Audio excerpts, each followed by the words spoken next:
7. Archived videos can be replayed on the city's website via the All Meetings page. If you need special assistance to participate in this meeting, please contact the city clerk at 415-508-2113. Notification in advance of the meeting will enable the city to make reasonable arrangements to ensure accessibility to this meeting. Thank you. That brings us to the call to order for the June 18th City Council meeting. And I'd like to call that to order, and please join me in the Pledge of Allegiance. I pledge allegiance to the flag of the United States of America and to the republic for which it stands, one nation, under God, indivisible, with liberty and justice for all. Roll call, please.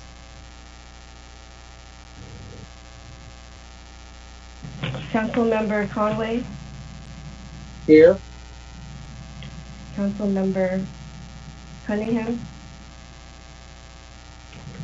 I gotta unmute you, Councilmember Cunningham.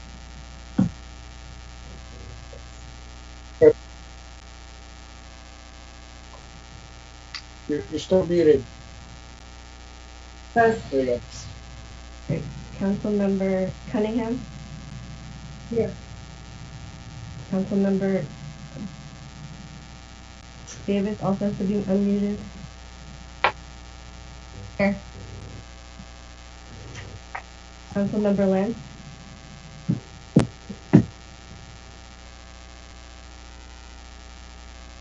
You're muted, Cliff.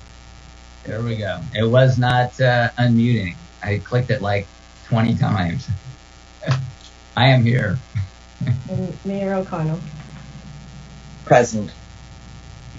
Can we have a report out for closed session?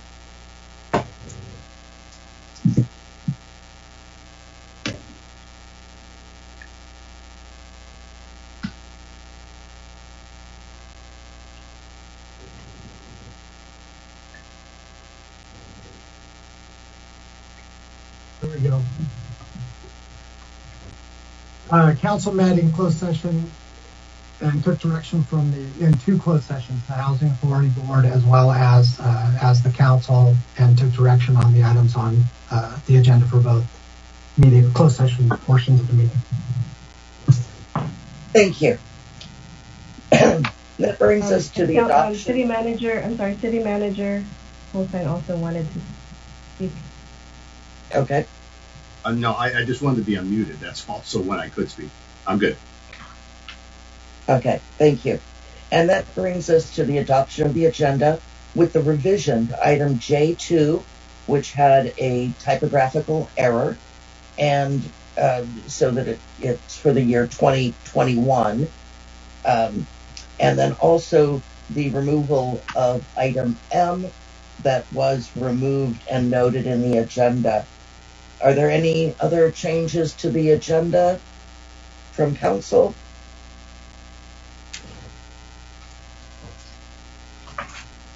Seeing no hands raised, can I get a motion to approve the agenda as revised?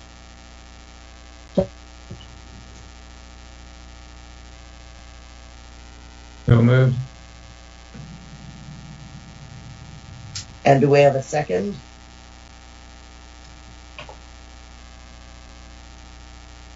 Seconded it. I moved it. Somebody else moved it again. Okay, then I will second it then. Okay, moved by Councilmember Conway and seconded by Councilmember Lentz. Roll call vote, please. Councilmember Conway. Aye. Councilmember Cunningham. Councilmember Davis. Aye. Councilmember Lentz. Aye. And Mayor O'Connell. Aye. Thank you. That moves us on to presentations and awards. And we have under our presentations to consider adoption of resolution 2020-47, affirming the city's commitment to stand in solidarity with the Black community and to condemn racism. And I'll start with our resolution and read it aloud. And that is, whereas our country is in mourning the senseless killing of George Floyd that occurred in Minneapolis on May 25th, 2020. The actions and inactions of the police officers involved were deplorable, horrific, and unacceptable. And whereas the most basic form of injustice and inequality occurs when a group of people feels their safety is placed into jeopardy by the very people entrusted with ensuring their safety. And whereas police brutality and racism against the Black community has been persistent in our larger society, with the unrest regarding racial injustice, particularly towards the Black community, building up for decades. And whereas the murders of George Floyd, Breonna Taylor, David McAtee, Tony McDade, Ahmaud Arbery, Yassin Mohammed, Phenom H. Berhe, Sean Reed, Stephen DeMarco Taylor, Arian McCree, Terrence Franklin, Miles Hall, Darius Tarver, William Green, Samuel David Mallard, Kwame Jones, Devon Bailey, Atiana Jefferson, Christopher Whitfield, Anthony Hill, Eric Logan, Jamarian Robinson, Kayla Moore, Gregory Hill Jr., Jaquavian Slayton, Ryan Twyman, Branson Weber, Jimmy Atkinson, Willie McCoy, Emantic Fitzgerald Bradford Jr., Dietrich Griffin, Jamel Robertson, DeAndre Ballard, Botham Shem Jean, Robert Lawrence White, Anthony Lamar Smith, Sandra Bland, Ramarley Graham, Manuel Loggins Jr., Trayvon Martin, Wendell Allen, Kendrick McDade, Pamela Turner, Larry Jackson Jr., Jonathan Farrell, Jordan Baker, Victor White III, Dauntree Hamilton, Eric Garner, John Crawford III, Michael Brown, Ezell Ford, Dante Parker, Kajime Powell, Laquan McDonald, Akai Gurley, Tamir Rice, Rudemain Brisbane, Corin Gaines, Jeremy Reed, Charlie Kunang, Tony Robinson, Walter Scott, Freddie Gray, Brendan Glenn, Samuel DeBose, Christian Taylor, Jamar Clark, Mario Woods, Quintonia Laguerre, Gregory Gunn, Akil Duncans, Alton Sterling, Philandro Castile, Terrence Sterling Crutcher, Natasha Terrence, Keith Lamont Scott, Alfred Olongo, Jordan Edwards, Stephen Clark, Danny Ray Thomas, DeJuan Guillory, Patrick Harmon, Jonathan Hart, Maurice Granton, Julius Johnson, Jamie Johnson, Nia Wilson, Oscar Grant, and Michael Dean represent just a few of the Black lives that were taken as a result of racial discrimination. Their lives mattered, and Black lives matter. And whereas it is important that the city take the lead, speak out against racial injustices, and stand in solidarity with Black communities across the country. And whereas the city of Brisbane is a diverse and multiracial community that supports positive relationships and mutual respect in order to build healthy and safe neighborhoods. And now, therefore, be it resolved that the City Council of the City of Brisbane does hereby affirm its commitment to stand in solidarity with the Black community. And it resolves as follows. The City of Brisbane condemns racism in all forms and violence against the Black community by law enforcement in particular. And the City of Brisbane does not tolerate discrimination, racial injustice, or police brutality. And the City of Brisbane will oppose any attempts to undermine the safety, security, and rights of members of our community and will work proactively to ensure the rights and privileges of everyone in the city, regardless of race.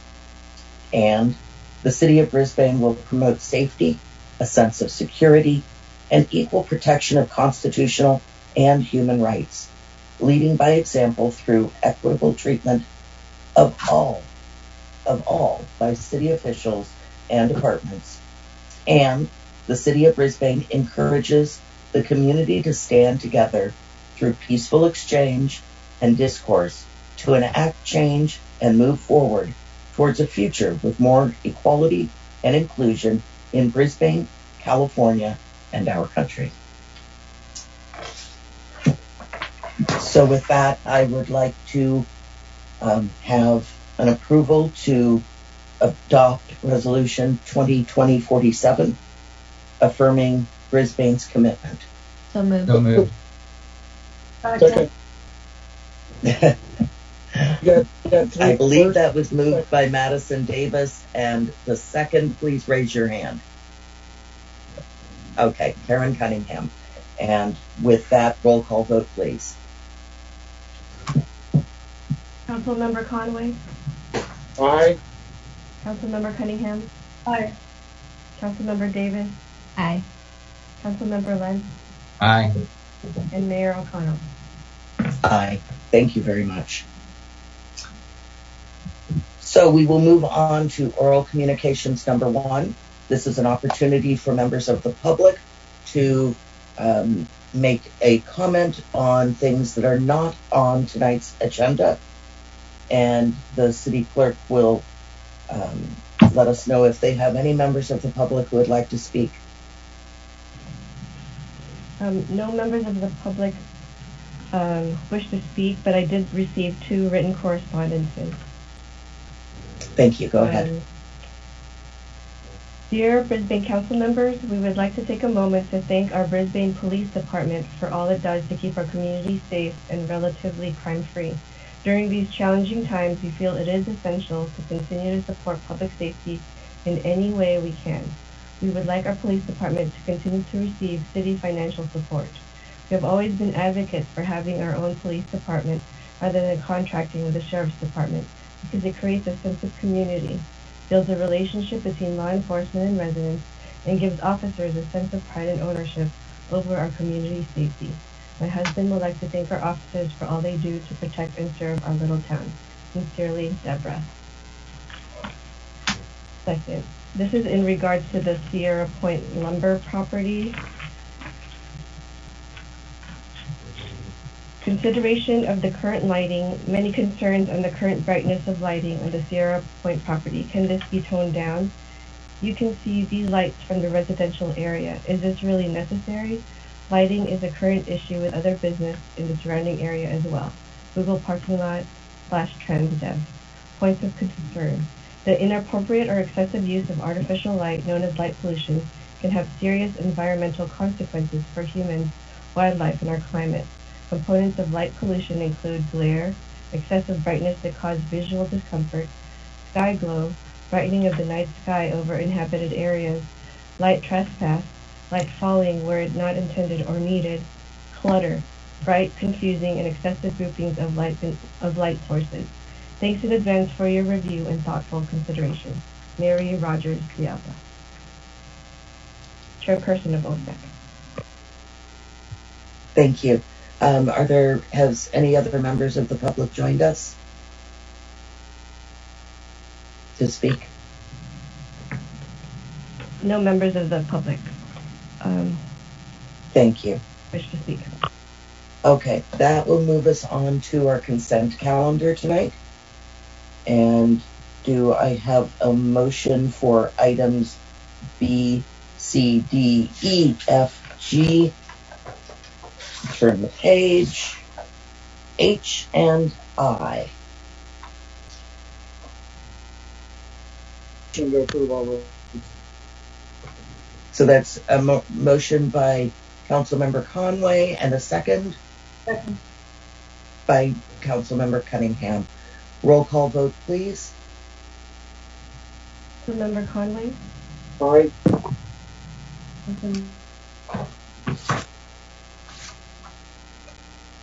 Councilmember Cunningham? Aye. Councilmember Davis? Aye. Councilmember Lentz? Aye. And Mayor O'Connell. Aye, thank you. That is going to bring us to the public hearing portion of our agenda, and that is item J, the Sierra Point Landscaping and Lighting District. And with this is a public hearing. So first we will hear the statement of the engineer of record, and then we will move on to open the public hearing. So if we could start with the statement from the engineer. I realized I could unmute myself. As I'm sure you're all familiar, this is an annual occurring process to assess businesses on Sierra Point based on their property acreage, and it supports the landscaping and the lighting in the district. That's upgraded a bit for a commercial, for an industrial park or commercial property area. So it again maintains the landscaping, the irrigation, and the lighting. We've kept costs consistent for a number of years by getting LEDs out there and improving the water, the irrigation systems, and getting more efficient irrigation. So we have kind of some funds that we set aside for special projects, and this coming year we're going to focus on repairing some of those light standards or replacing them because they are kind of aging and getting rusted. So the costs will remain the same. Thank you. And that will bring me to reading the opening statement. And that is in regards to the Sierra Point Landscaping and Lighting District on June 18th, 2020.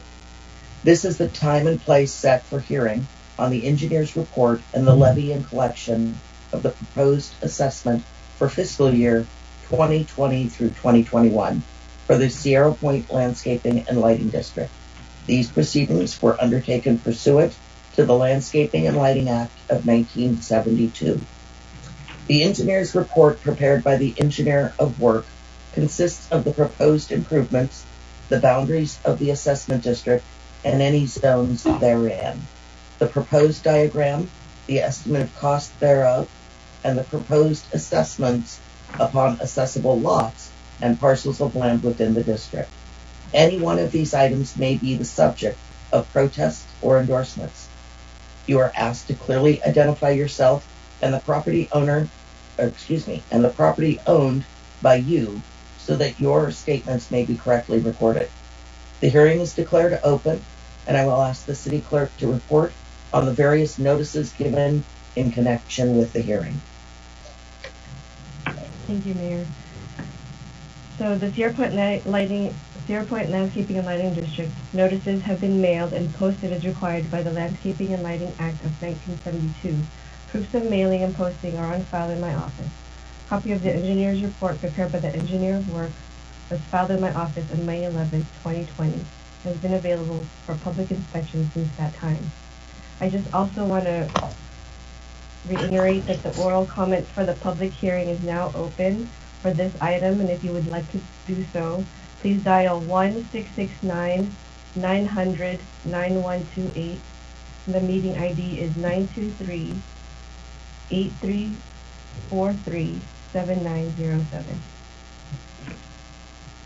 With that, I will open the public hearing to hear any testimony.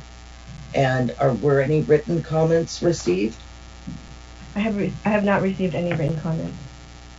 Are there any members of the public that are here to discuss any of the items in the landscaping district? I do have one person waiting in the waiting room, so I'll go ahead and admit that person. They may be in line for a different hearing item. Hold on, please.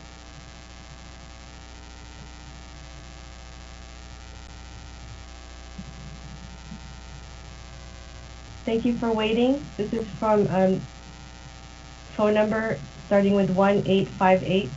Would you like to speak on this hearing item?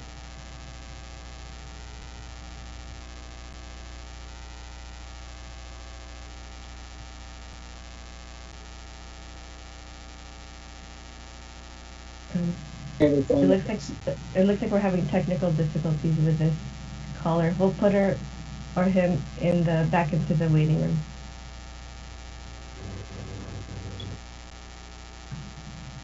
So they're having technical difficulties. Does that mean we need to wait a moment to make sure that they're not calling in on this item? Yes, let me go ahead and readmit them.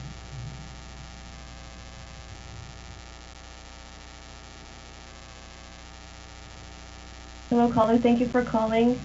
Would you like to speak on this item regarding the Sierra Point Landscaping and Lighting District?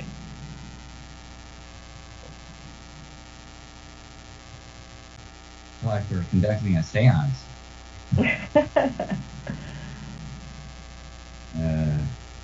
I'm sorry, I'm not hearing any response. I'll put them back in the waiting room. Mayor, you can go ahead, but why don't we check again before you close out the item, just to make sure. Okay. Are there any comments from the council members on this item? I need a motion to close public hearing. Second. Do we need to wait to do that until we've tried one more time for the caller in the waiting room? Give them one more try, yes, please. Okay.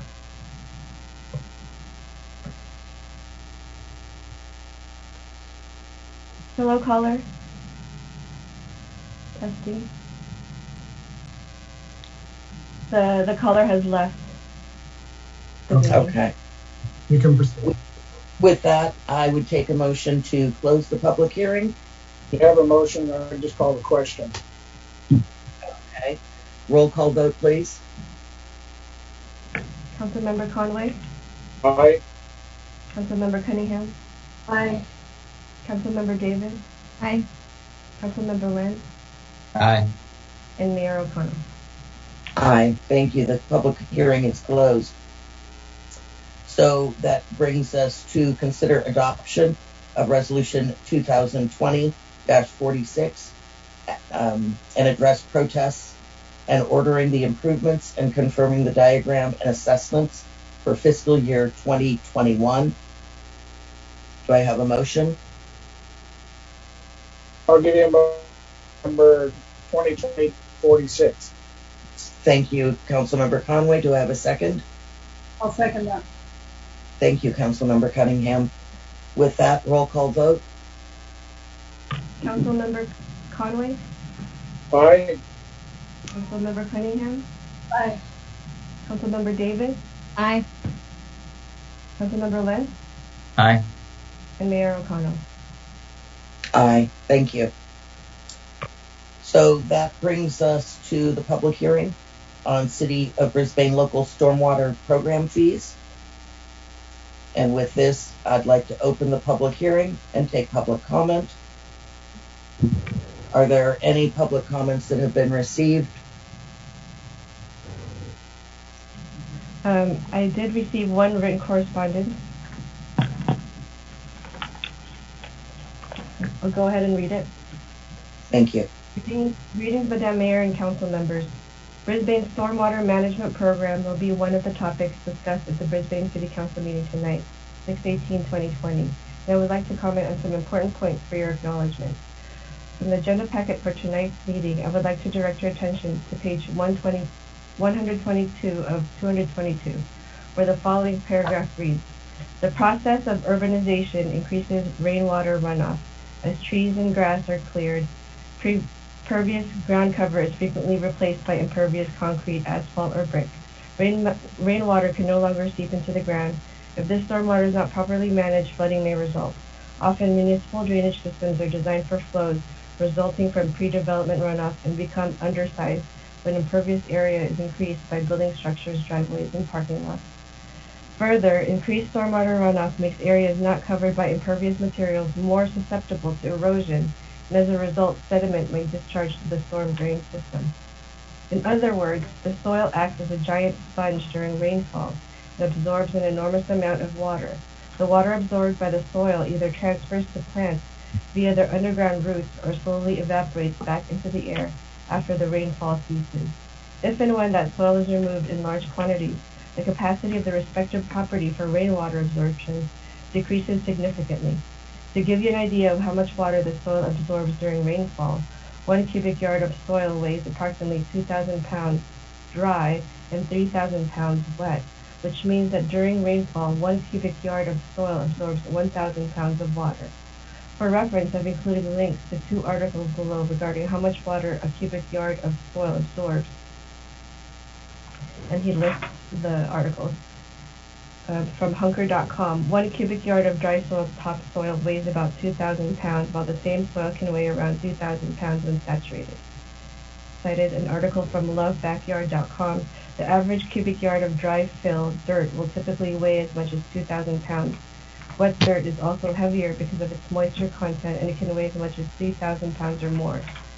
Since a gallon of water weighs approximately 8.35 pounds, and a cubic yard of soil can absorb 1,000 pounds of water, 1 cubic yard of soil can absorb approximately 120 gallons of water, parentheses, 1,000 pounds of water, divided by 8.35 pounds per gallon of water equals 120 gallons.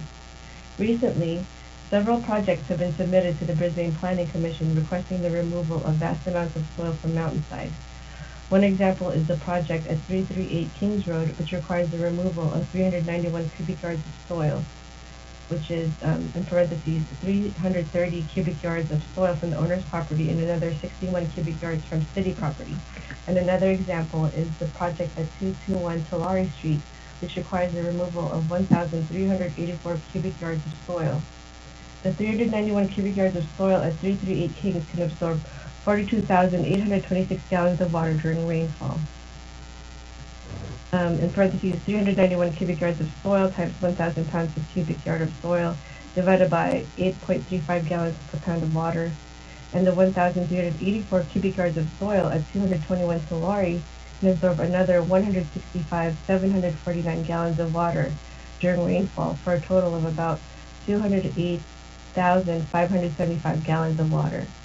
If all this soil is removed, what will happen to that 208,575 gallons of water, especially considering that the property at 338 Kings is on a 43% slope and the property at 221 Tulare is on a 41% slope?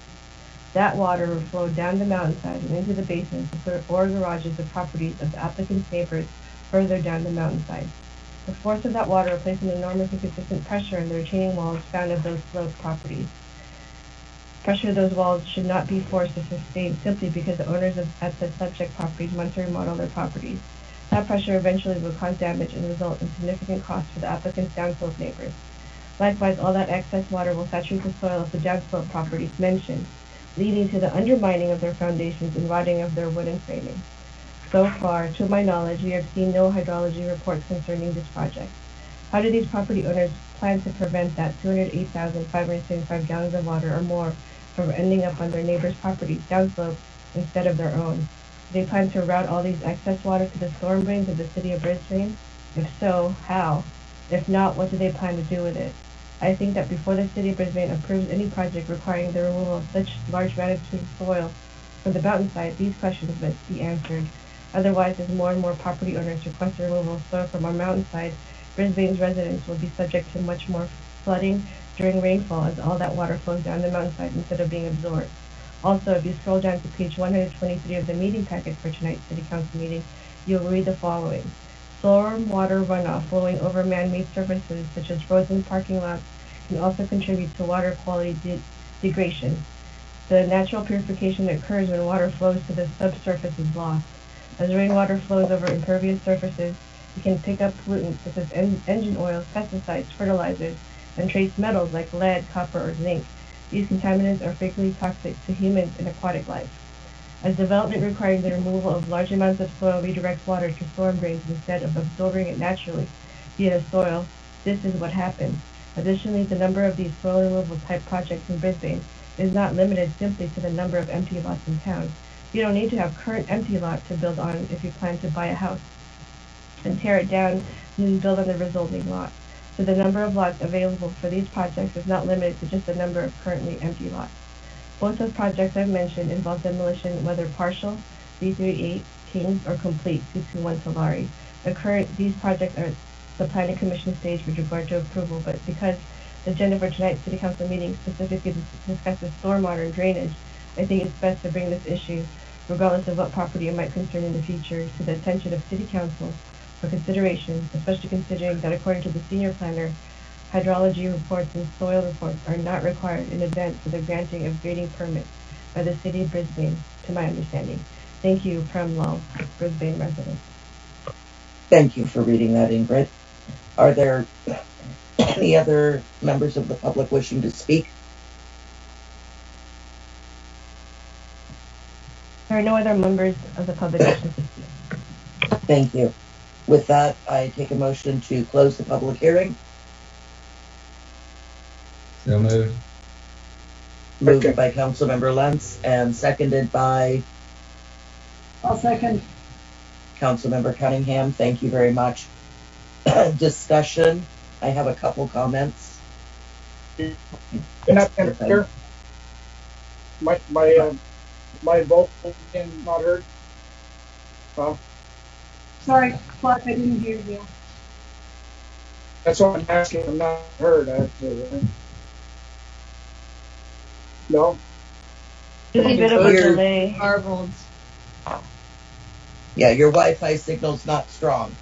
Why don't I go ahead and can I make a comment about the comments received? This item is not addressing any specific project. This is the structure we need to implement the program fees to address stormwater runoff. And so while I appreciate Prem's diligence in looking at what else is going on in the city, this is not the time that we're making any decisions about a project, just about the funding of our stormwater protection. Is that correct, staff? Yes, it is, ma'am. Great, thank you. Any other comments from the council or discussion? No. No. With that, can I get a Madam motion Mayor? to, yes, Councilmember Conway.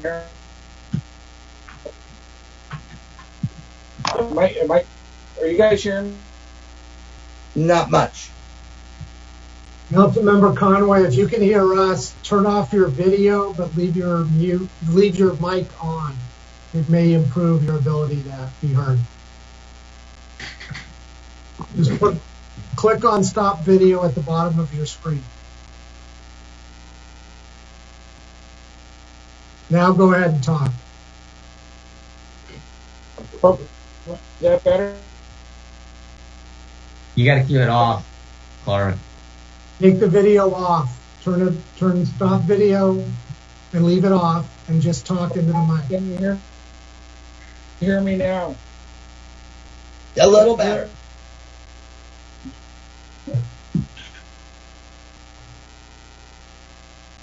Now we don't have any plan to make up the difference, and it's really kind of a drain on our general fund.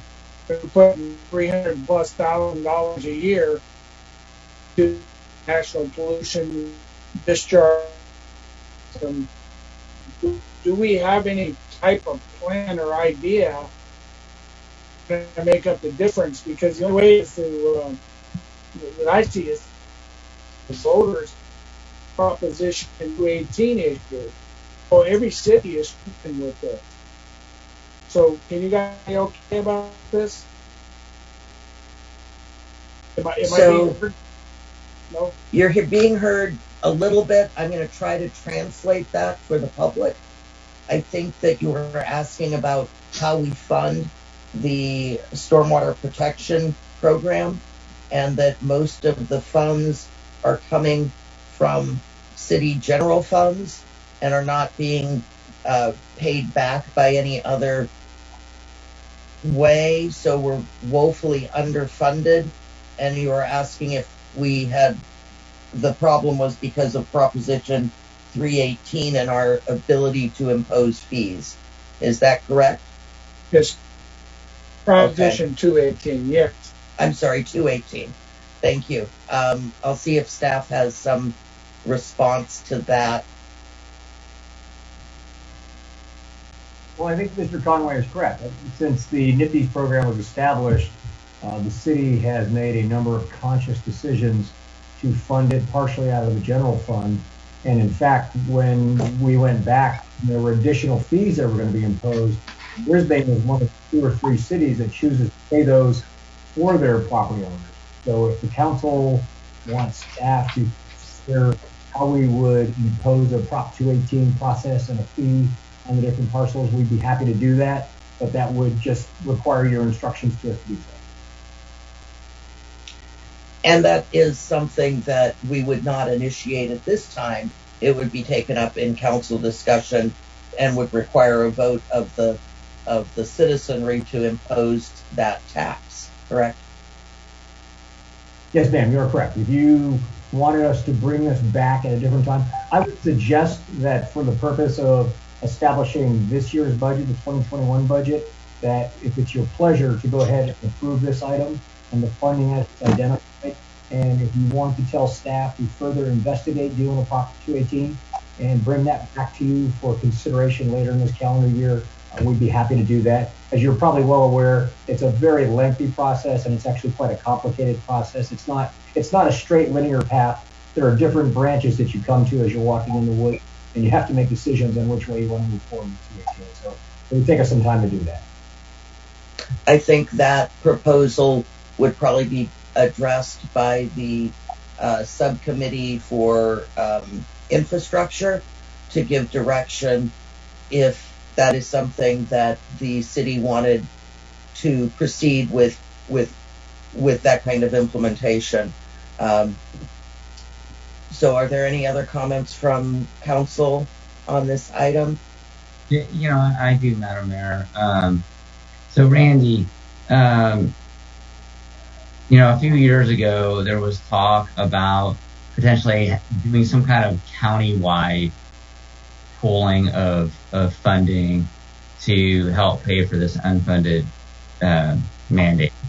So where are we in that process? It seems like it's kind of died off, and I guess cities are just on the hook themselves to cover the requirements.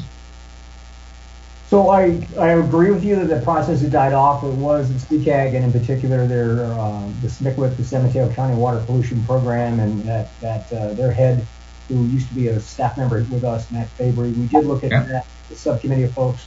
We spent a significant amount of time. Just about the time we were considering, and I can't recall, it was a city over in the East Bay that had put forth a Prop 218 proposal. It was soundly defeated by their voters. One of the challenges that we have with stormwater is that everybody talks clean water, and so every time you see so many bonds that are going out there now, maybe not now, but maybe in the recent past years, where people want water to protect the bay, people want water for the lakes and the rivers. It all gets confused. It's a very difficult message to explain to people that making sure that your stormwater is not further polluting the receiving waters, or in our case, the San Francisco Bay. It's just a difficult message to get across. And it comes across to the voters as just one more tax, and so it's very difficult to do. I don't think anybody is looking at it countywide right now. I'm sure you're aware that the countywide sea level rise organization is focused. Certainly, the folks that are doing stormwater, as we look at what sea level rise is doing, you have to recognize that the rain that falls at the top of the mountain, that comes down through the storm drains and the city streets and accumulates whatever other debris and such that it brings with it, is part of the problem, because rising sea level and rising rainfall coming to meet each other, it creates higher elevations of flooding than we ever thought were going to be possible. But I don't see us getting enough money to cover the shortfall that we have here. So if the council is telling us to bring this forth to the subcommittee as an agenda item for a future meeting for them, and to discuss what it would take to go through it, we'd be happy to do that. All right. So that's you, Terry. That's you and Clark. That is Clark and I, yes. Okay. Yeah, whatever you guys want to do is fine with me. Well, we will take it up in the subcommittee to see if it's a worthwhile endeavor to go through that taxation process. Yeah. With that, can I get a motion to adopt resolution 2020-45?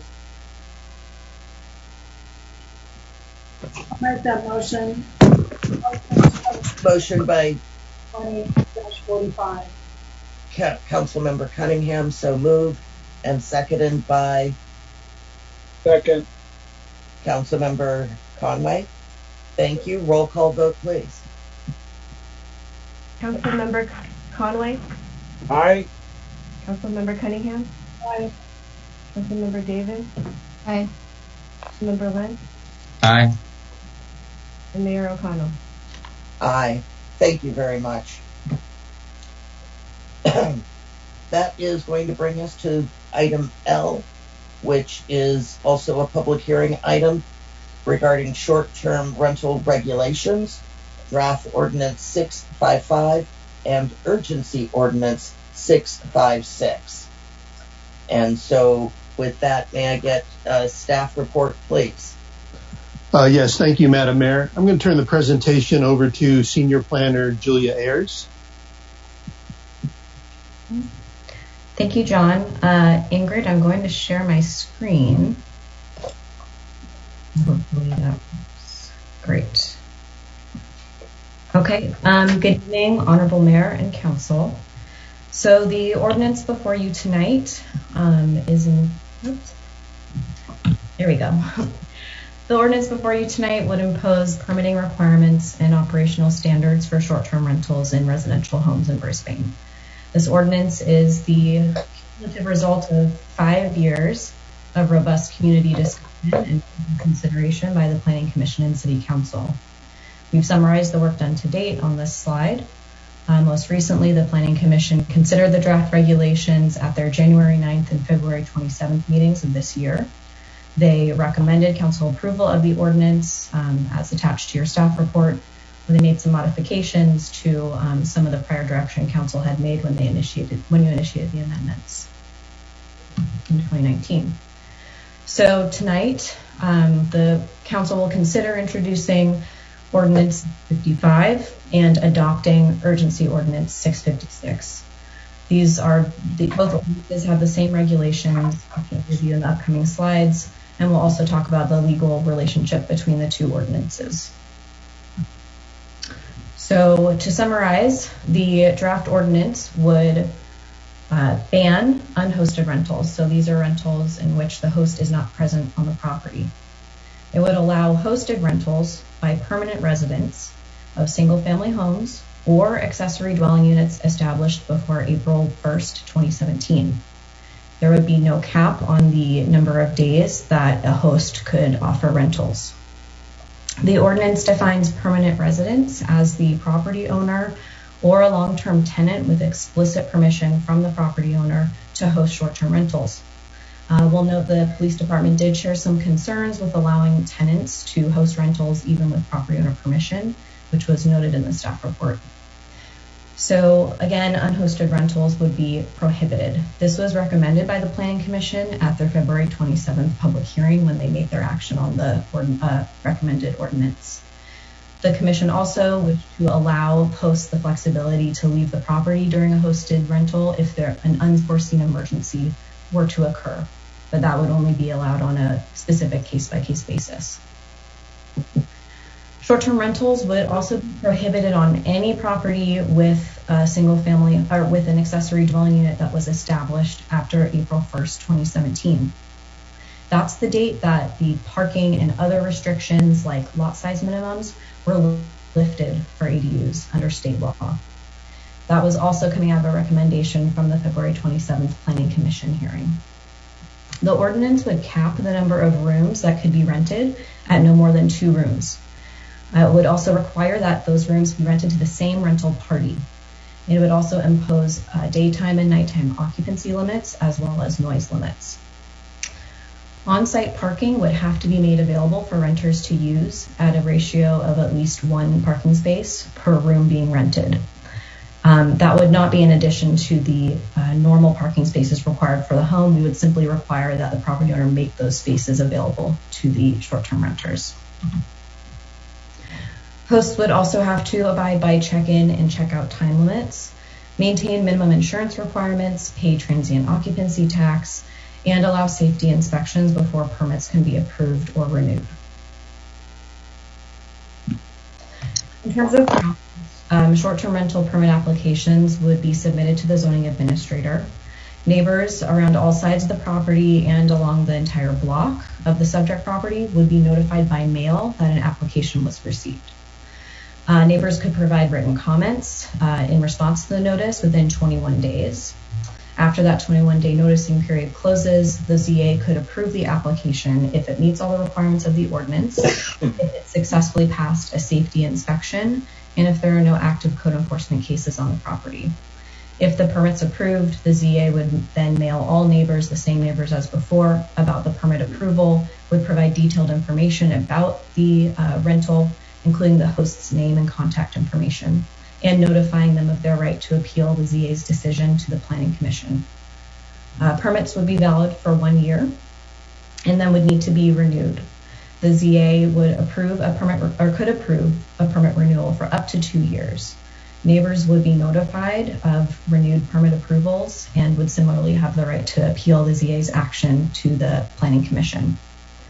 At any time, permits can be suspended or revoked in case of repeated violations of the ordinance. In regards to enforcement, the ordinance would be enforced, of course, by police and community development staff, although full-time monitoring and enforcement can be fairly time-intensive. So the city could hire a consultant for ongoing compliance monitoring, with consultant costs passed on to hosts in permit application and renewal fees. In regards to fines for violations of the ordinance, those would be as established in Title I of the Municipal Code. So again, staff is recommending that the ordinance be adopted this evening as an urgency ordinance due to the immediate impacts to the public health, safety, and welfare, which are outlined in the urgency ordinance and in the staff report. The urgency ordinance would be effective immediately upon adoption. It would allow 90 days for hosts to comply with the ordinance's requirements. Staff is also recommending introducing the regular ordinance this evening. If introduced, the ordinance would then be scheduled for second reading and adoption at the council's next regular meeting in September. It would then go into effect 30 days after adoption, just like the normal ordinance. The urgency ordinance would be rescinded by council after the regular ordinance goes into effect. So that will conclude our initial presentation for now, and of course we're available for questions. And I'll stop sharing. Thank you so much. Are there any questions from council members for staff? Councilmember Cunningham, unmute yourself. Okay. So, relative to how we validate the host as being a permanent resident of Brisbane, what are our plans for doing this? I mean, is this something we get from the county relative to homeowners exemptions, tax rolls, voter registration, driver's license? How are we going to do this? I think it's very important for our public, our residents who live here, to be able to, live peaceably in their area. They didn't buy their homes in a zone, a hotel zone. They purchased their homes for their personal residences, and I think the policing this, or however we go about setting it up, really has to have the health and safety of our residents first and foremost in mind here. It's like I bought my home in a residential area. I didn't buy my home in an area that's suddenly going to be a hotel. So how are we dealing with that? I guess that's yours, John. Actually, I'll defer to Julia. She knows the details. Julia. Sure. So the ordinance itself lists a couple options, but I think there are more than are enumerated in the ordinance. But something like credit card bills, utility bills, home, like tax return with the pertinent Social Security information X'd out. There's a driver's license. There's basically a lot of any of the documents, for example, that would be accepted by the DMV could be used. A few are called out specifically in the ordinance itself in the definition of permanent residence. I think that's a really important point for everybody's comfort here is that, I think it's fantastic that, people need to make a little extra money. It's keeping some of the older people in their homes for sure. It's helping younger couples pay off student loan debt. But again, I just want to say that we're not a hotel in our residential area, and that's the thing that bothers me most about short-term rentals is having hotels in residential areas. It's not what we all signed up for. So there's my concerns in a nutshell, and anything else you can do to shed more light on this, I would be really grateful to do.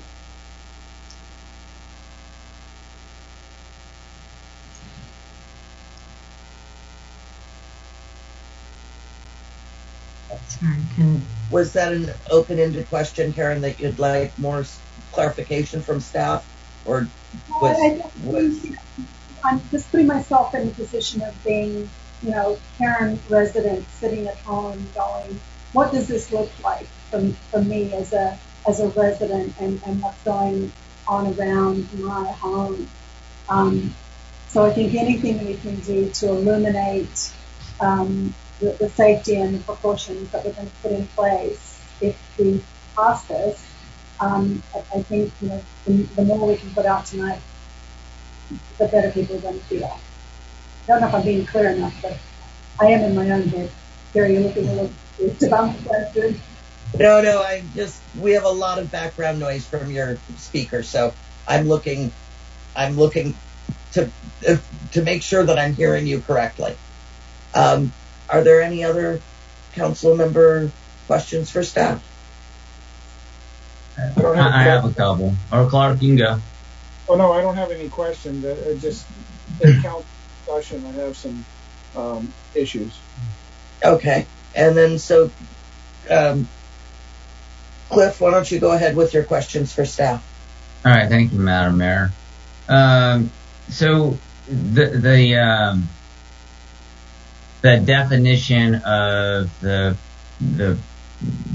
permanent resident could be, of course, the homeowner, but then it could also be the long-term renter.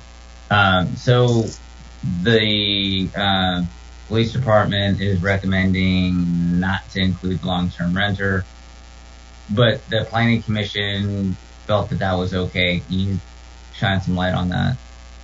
Sure. So I think this also goes back to, again, the conversations we've had as a community for the past 5 years. There weren't a lot of components of this ordinance that had a lot of consensus, right? So that was definitely one of the topics that we had a lot of different opinions on. But I would say, as recent as the stakeholder meeting that Commissioner Patel, John, and myself hosted last August, one of the more vocal hosts who had been engaged in conversations, for example, happens to be a long-term renter. We've heard from that part of the community and that part of the host community a lot over the years. So I think, again, it's not that there was a clear the majority necessarily, but it was certainly an issue where we had people on both sides advocating allowing long-term renters. Do you think there's a potential of a kind of loophole where maybe someone owns a variety of properties, they want to do short-term rentals with them, they have kind of a long-term tenant that kind of manages the property, and then that person is kind of the host. That certainly was a scenario that was discussed at some of the meetings, and I think again, like every regulation, there is a potential loophole or ways to work around it. I think the idea that if someone's living there full time, as a resident, taking care of the property as a resident, that seemed to be, again, where the decision or the recommendation was based on that. But I think everyone acknowledges these regulations, are going to take some enforcement and monitoring, and there's always going with your eyes wide open that there are a potential for abuse of these kind of opportunities. Sure. So, Commander Garcia, is that kind of the rationale from the police department's perspective? Is this another layer of trying to, figure out who is the proper host and who isn't? It's not easier just to go with the property owner or property owner and go with that. Absolutely, Councilmember Lentz. I mean, the STR definitely gives us a little bit more of a layer to kind of oversee these properties in terms of, who's the owner and who's there longer than where they stay there. Yes. All right. So, and by, taking that out, it eliminates the potential of someone owning multiple homes and having multiple Airbnbs. Basically now, if that's taken out, only the house that you live in, that's the only one that can be a short-term rental. That would be correct, yes. All right, thank you. Let's see. In regards to the kind of managing the fees and things like that, you're recommending going with a firm that specializes in doing that. One such firm could be Host Compliance. So, in regards to trying to recoup the cost of having this consultant, did you ever consider having like a fee that's associated with someone's application to rent the house as a short-term rental? So, like, here are the taxes, here's the fee for us managing everything. John. We didn't really look at sort of the structure. Our thought was we would recoup that from the original applicant on a yearly basis or whatever it is in terms of the permitting fee and requirement. But the secondary recommendation on the staff report was to allow staff to look into this more in terms of what the costs would be, what the potential structure, and how that could be implemented. So we don't have all the details at this particular juncture, but the thought was be collected up front with the application. Yeah, no, I agree with the recommendation here to hire a firm, not have the city deal with all of that, and then just collect up front whatever those costs are. Because when you hire a company such as this, they get a percentage off the top, correct? Reach. John, do you want me to talk about? Go ahead, Julia. Yeah. So the fee structure, there are other firms out there, but we did speak briefly with Host Compliance just to get an understanding. Their fee structure is based on the number of actual short-term rentals that they'll be monitoring. So it's actually something that you can directly attribute to each rental. So it's a straight up fee that they've calculated based on the resources that's put into managing each rental itself. Okay, so it's not the each time the unit is rented, it's just based upon the amount of it's an units. It's an annual charge that's based on the number of units they'd be monitoring in that year. Okay, so then we could get a pretty clear understanding of what our costs will be, and that then we can pass on to these owners. Yes. Okay, great. And then, so the parking, so each rentable unit or bedroom has to have its own on-site parking space. Okay, so then if the host is living at the site, can the host give up their on-site parking space for their short-term rental rooms? Yes, as written, the ordinance would allow, so say, for example, it's a property with a 2-car garage, that's the only parking on site, and they want to rent 2 bedrooms. So they would have to basically dedicate those 2 existing parking spaces to the short-term renters when they're renting. So the owner would need to park somewhere else in order to have those spaces available for renters. So again, parking was one of the very thorny issues that was discussed over this past several years. And the ordinance language, again, kind of generated from this idea that if it's the property owner or long-term tenant parking on the street, they're familiar with, say, the neighborhood protocol of street parking. They know their neighbors. They know how to park in a way that's respectful on the street.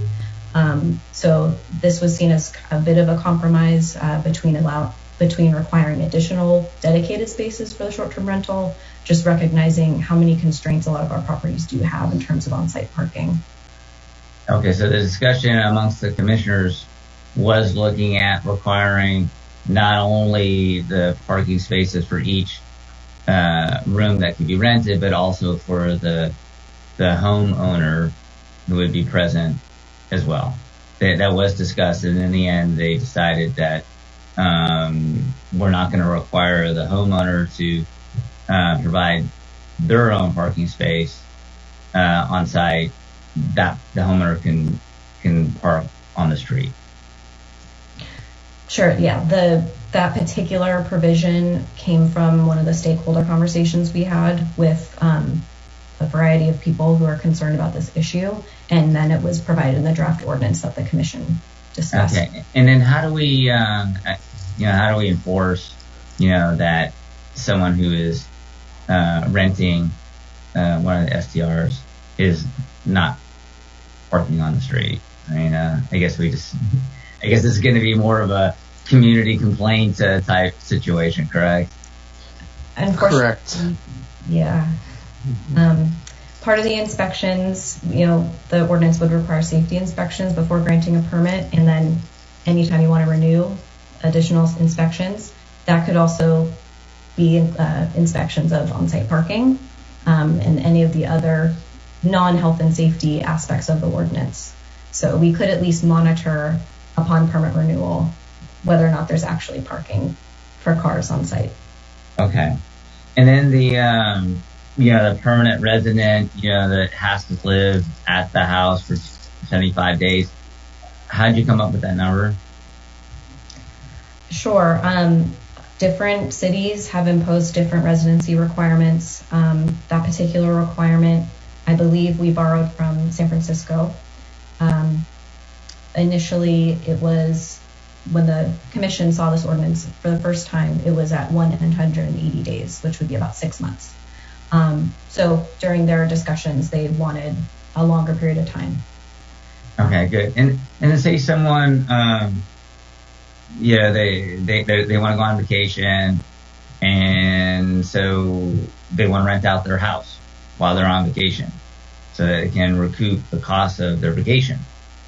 And they go on vacation for a couple of weeks. Does this ordinance prohibit them from doing that? It would. Okay. If 2 families decide that they want to share their homes, hey, I'm going to go to Italy, and the person from Italy wants to come to the San Francisco Bay Area, and we make this deal. We're going to swap houses, no money's exchanged. Does this ordinance prohibit that? I think that would be very difficult to monitor and track because, again, you're talking about something that's not at its core a short-term rental. You're not talking about someone who's offering their lodging for, monetary compensation. So I don't think it's really intended. This ordinance is not intended to cover that sort of scenario. Okay. All right. So kind of getting back to all right. So kind of just getting back to the other situation. I know of a family in town. They, the husband sometimes will leave the area for work, and the whole family goes, and he does, whatever, a 3-week stint. They like to rent out their home while they're away. It helps pay the mortgage. Doing something like that, this ordinance then would prohibit that. As written, correct. Obviously, the council can modify it as you see fit. If those kind of circumstances are something you're interested in pursuing, that's at your discretion and pleasure. Okay. Did anyone from the public, bring that up? There was discussion of that component of the use. I think there were some concerns about the difficulty of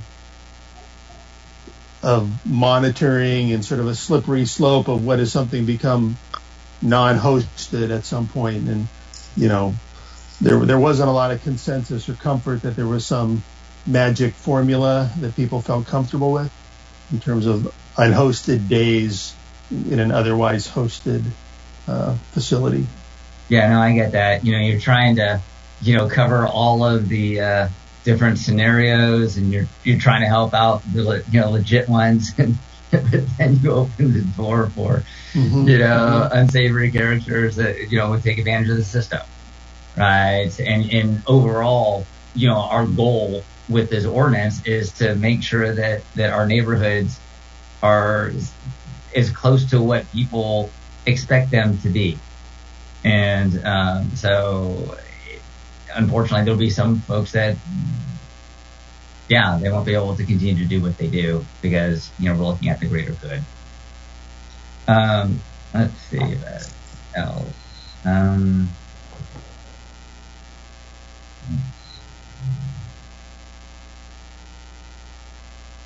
Okay, I think that's it. Thank you, Madam Mayor. Thank you. Councilmember Davis. So I'm under definitions on 139, and I don't know that. I actually do think that this is where it would go, but you mentioned long-term renter quite a few times, and I'm just curious, what is that definition?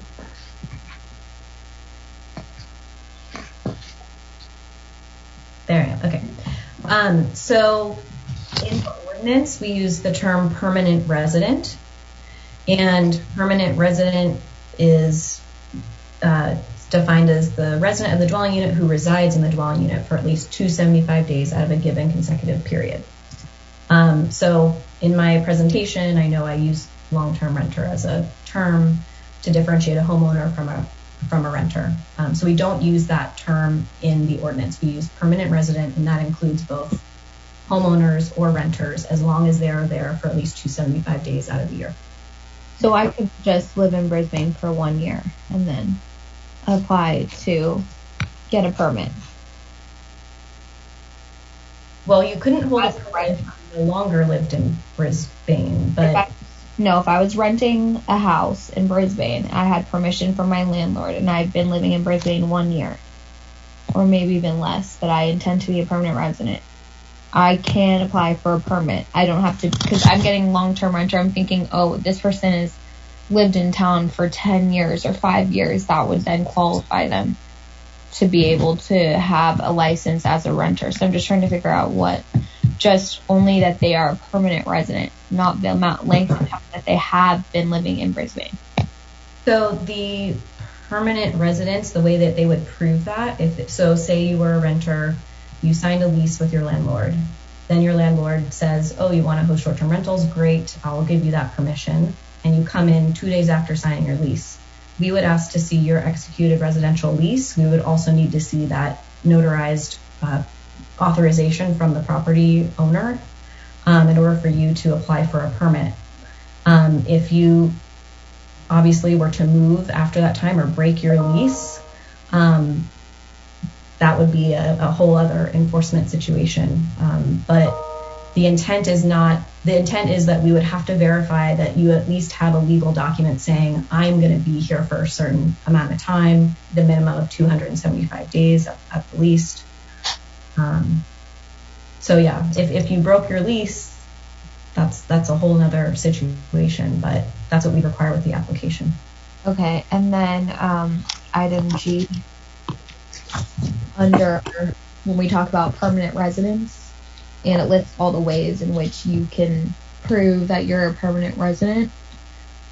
Would you just be requiring one of those forms, or can we require, let's say, 2 of these different methods of proof? I think that would be reasonable, John, given the administrative implementation of this ordinance, that we could say, the wording in the ordinance says including but not limited to. We can require more than one, absolutely. Because I definitely think more than one would make sense, but that's more for discussion. And then I'm having a hard time with the section about ADUs. It just seems unclear, and I don't know if I'm just not reading it right. But if you could just give a background about the April 1st, 2017 deadline in terms of that determining whether you can rent your ADU or not. Sure. So ADUs have been allowed in Brisbane for a number of years, subject to certain kind of permitting requirements. That was a policy choice by the city. But at that point in time, the 2017 date, that's when ADUs and the city's ability to control them and the development standards was preempted by the state of California. So in the purpose of promoting full-time permanent housing, they were, we couldn't require certain housing or parking. We couldn't require other certain development standards. So the feeling was that, in a sense, those units were allowed under state regulations intended to accommodate permanent housing, and were able to skirt certain development standards that the city would have imposed. So if that was the basis on which they were allowed, we felt it was appropriate to maintain them as a permanent housing stock, not as short-term rentals. Okay. And then in terms of noise complaints have been an issue in the past. And so after, let's say you have one noise complaint, then at what point is there a suspension and at what point is there a revocation? So permit suspension and revocation. Okay. Permit suspension and revocation would basically, so suspension is triggered when there's a notice of violation that's been issued by enforcement staff. So I think code enforcement is nuanced. If someone, say there's a large gathering of people, the police or whoever's responding to that could immediately say, you're violating our occupancy limits, for example, and order those people to leave. Depending on our enforcement strategy, perhaps that would be a warning, disperse, or else we will issue a citation. And then, of course, if the issue doesn't stop, they would issue the citation. That would then be one active violation. So I think I would defer to others to discuss how enforcement would be handled when it comes to those nuisance type complaints. But that's the idea. It would have to be an actual citation that was issued for a violation, not a warning.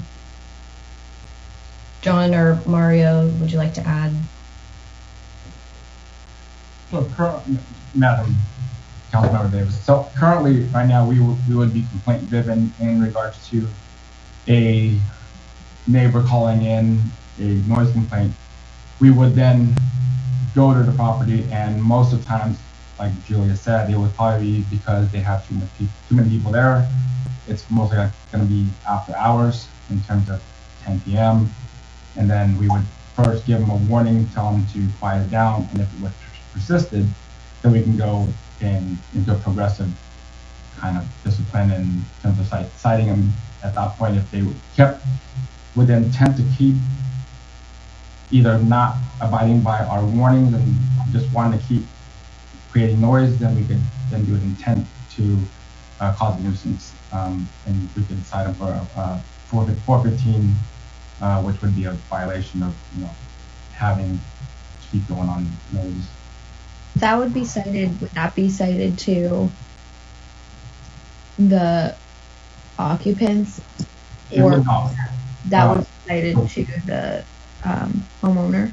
Yes, Julia, correct me if I'm wrong, but the ordinance that's in front of you would cite the owner that has the permit for the short-term rental.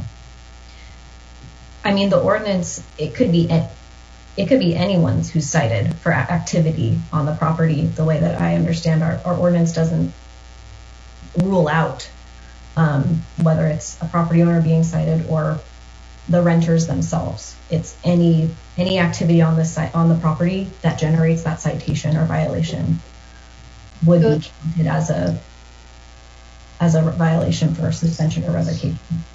So it's not just the complaint, the noise complaint, that's counted. It's if that noise complaint then yields a citation, that counts as them in violation of the standards. That's correct.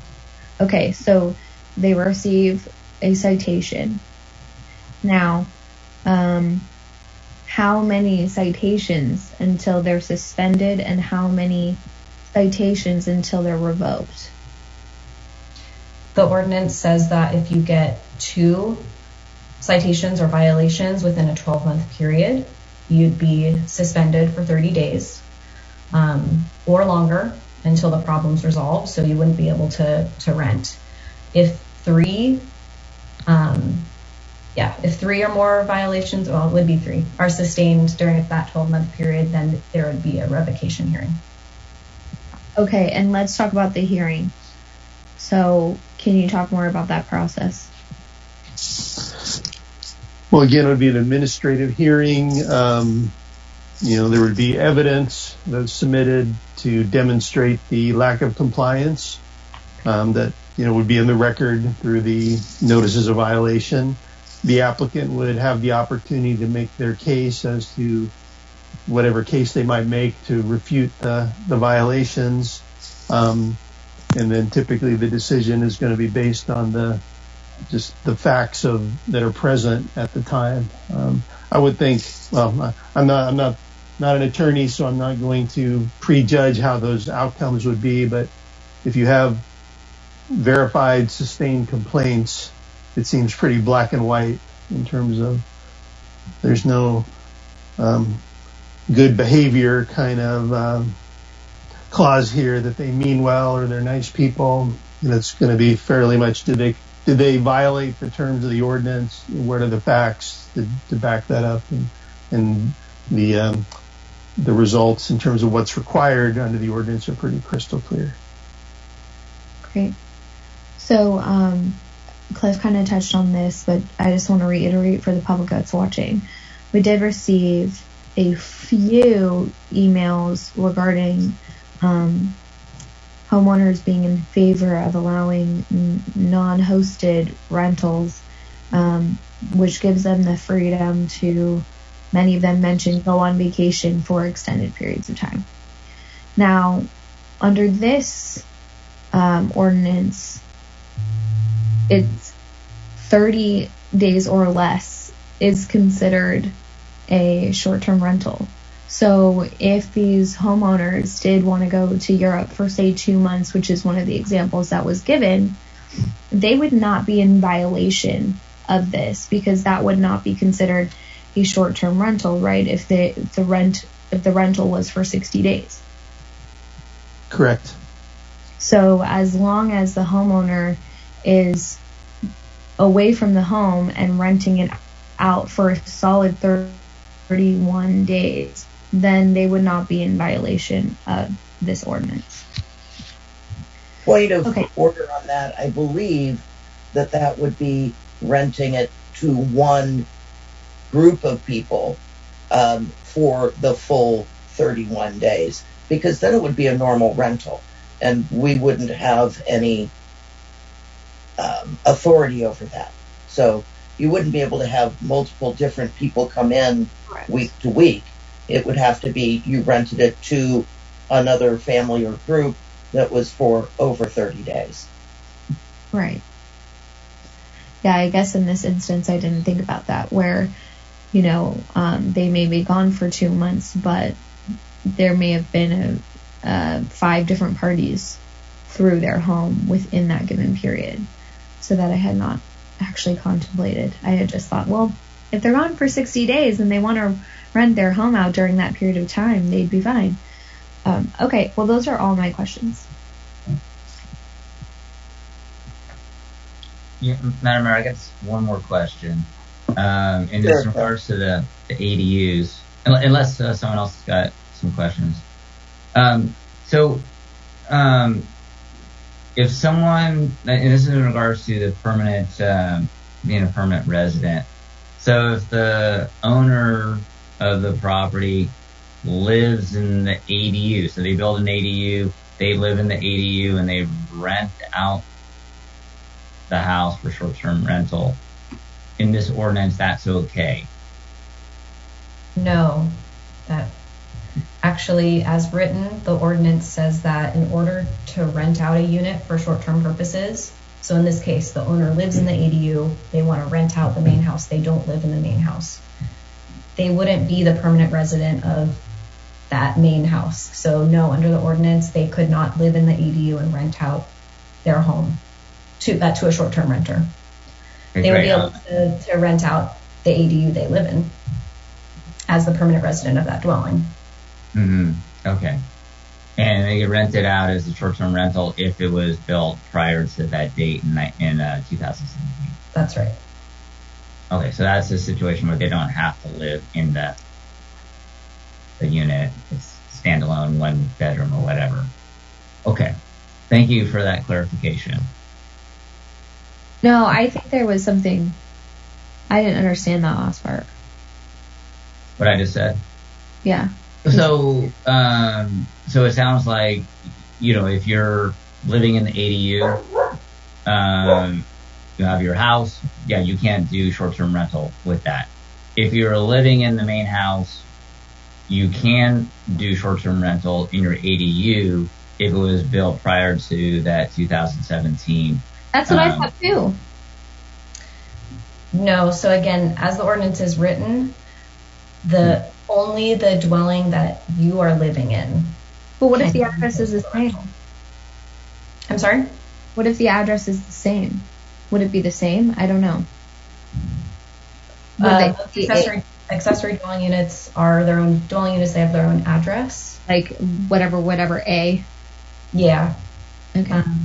Okay, so then so if you have a ADU, it's a 1 bedroom, you're living in the main house, it was built in 2010. How do you, so that you can't use that as a short-term rental? Correct. If the ADU is only being rented for short-term use, there's no permanent resident in it, then no. As the ordinance is written, you could not offer that for short-term rentals. The intent behind that is accessory dwelling units being, again, hopefully a source of housing in the community. So that's why the ordinance proposes the ban. Okay, so only if, okay. Well, I mean, the way that the ordinance is written, then that really all ADUs cannot be used as a short-term rental. Right, not exclusively. Like a 2-bedroom ADU or a 3-bedroom ADU. Yeah, but you can only live in one, building. You can't live in the main house and also live in the duplex. Right, so the scenario would be, or a hypothetical scenario is, you are a property owner. living in your main house, you have an accessory dwelling unit that you're renting to a long-term tenant, you allow that long-term tenant to offer short-term rentals out of the ADU that they reside in most of the time, or all the time, since they'll be doing hosted.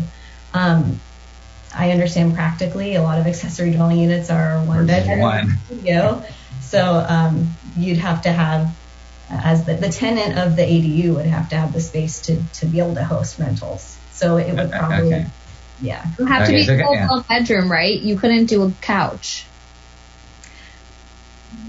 Well, no, you could actually rent out a habitable room, like a living room. Oh, that counts as a, okay. Like a pull-out bed. Mm-hmm. That would be one room that you're renting.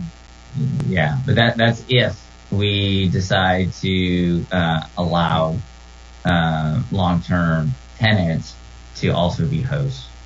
Correct. Okay. All right, that's it for me, Madam Mayor. I have another question. Sorry. Does anyone else have a question? No? Okay. So I know that Palm Springs has like a really robust STR ordinance. They, of course, have a ton of Airbnbs there. And I know they don't play. So I was curious if you guys had a chance to take a look at what they're doing and if anything in our ordinance borrows from their model. Sure. So we did look at Palm Springs as well as, I think, almost 30 other regulations from other cities. So I can't off the top of my head tell you if something was exactly pulled out of Palm Springs. But I think in terms of their good neighbor policies, I know that they had some really, really good ones. So I would imagine a lot of them that were inspired by them. But yeah, we looked at a lot of different jurisdictions. Okay, thanks. Okay, promise those are all my questions. So what I would like to do is open it up to any public that is live with, oh, I'm sorry, Councilmember Cunningham, go ahead. You're muted. Muted. Yes, most people would probably prefer it that way. Okay, so thank you. I just want to go back to the parking thing just for a second. So one of the things that I have noticed, and just for us to think about this in our deliberation, is that when, in a couple of instances, here's what I have observed from various places around town, that when somebody is renting a downstairs unit in their home and they have a permanent renter, the permanent renter comes with a boyfriend or girlfriend or a husband or kids or whatever. And typically, even that one bedroom apartment in somebody's home doesn't just bring one car with it. It brings probably a couple of extra cars. And then if they're local, then they've got visitors who are coming to visit with more cars. So what I have experienced is that the short-term renters that I have seen for the most part in these legitimate, small, it's really a short-term rental, it's not a hotel kind of thing, is that a lot of them arrive, you know, if it's a couple who come in, they've got one car and they're doing a road trip, or they fly in and they've either got one rental car or they arrive in Uber or Lyft. So for the most part, what I have seen is a reduction in, for the people who are living by the rules kind of nicely and, you know, taking care of neighborhoods, is that the parking situation, when it's just one room in someone's home, is actually less of a problem than a permanent renter. Now, of course, that doesn't pertain to somebody who buys a home with 6 bedrooms in it and rents it out as a party house. You know, there could be 30 cars in the neighborhood. So I just wanted to add that to the mix of thought processes. And relative to the proof of permanent residency, I also believe that, you know, if we move forward with this, that we should have, I'm saying at least 3 pieces of information that prove that you're a permanent resident, because anybody who's trying to gain the books, they can gain the books, but they can't gain the books if we're asking for 3 pieces of identification. They might even be able to get you 2, but I don't know that they can do it with 3. So that's my additional comments. Haven't heard from Clark. I know he wanted to say some stuff. Clark, you around stuff? That's me. Thanks, Terry.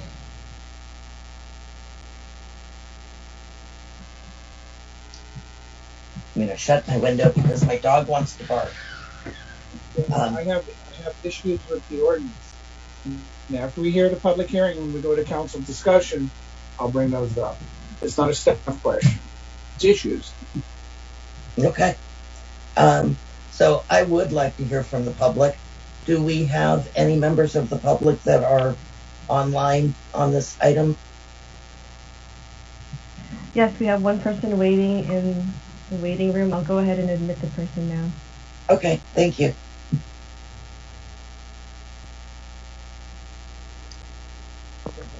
Thank you for calling in. Hello. Please go ahead. Please go ahead with your comment. All right. Yeah, hi, this is Wayne Law, Brisbane resident. One question I have for you is, if this is approved, does it go into effect immediately, or will there be a delay due to the COVID-19 considerations?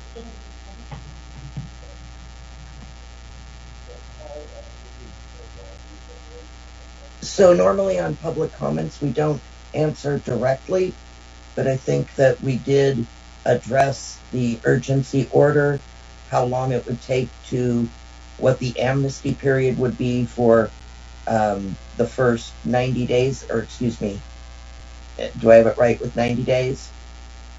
Was discussed. Was that your only question, Prem?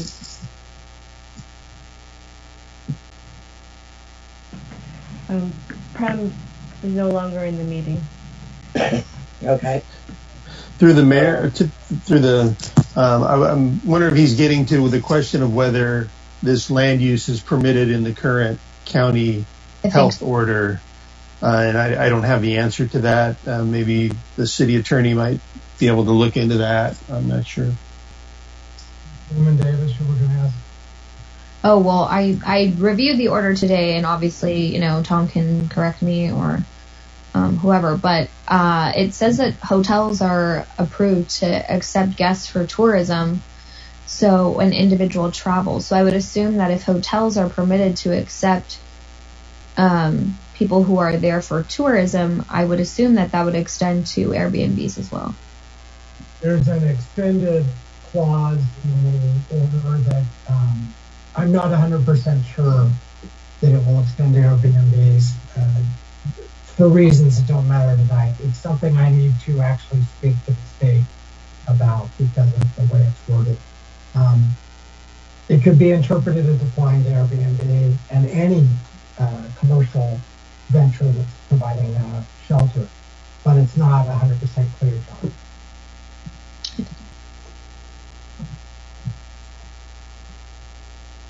Thank you. Is there any other members of the public waiting to speak? There are no other members of the public wishing to speak, but I did receive written correspondence and text messages. If you could read those into the record, allowing for certainly the 5-minute limit for any one comment. I would hope that no one's letters are longer than 5 minutes, but just keeping that in mind. All right, so I'll go ahead and read those into the record, and Deputy City Clerk Ibarra will also join me. All right, so we'll have one letter regarding Ordinance 655. I support it. I don't want to live next door to a motel. I want housing resources to go to the people who live here. And this is from Linda Seekin. This is regarding Thursday council meeting. Regarding the City Council meeting on Thursday, June 18th, I am with the City Council of Brisbane, yes. 655 as stated. Dolores Gomez on Monterey. I firmly support and want Ordinance 655 passed. Please get Ordinance 655 done ASAP. The Airbnbs of this world are making it way too easy for unhosted rentals. This is destroying our small town neighborhoods. I'm emphasizing for the record unhosted rentals. That is rentals where the permanent resident and not on site would be prohibited. We need to get a handle on this. Sincerely, Annie Ames. Short-term rental ordinance number 655. Dear Honorable City Council members and staff, personally don't care for SCRs, period. To me, they substantially diminish the desirability of a neighborhood. That being said, would certainly hope any consideration of having non-owner occupied units will be completely eliminated / nixed. Unfortunately, it may include our little city continually watching for some who might play games with friends, relatives claiming to be owners, especially if they are multiple investors in a property. Additionally, feel that owner-occupied units are just that, as they are given an okay to have a continual evolving door for paying guests.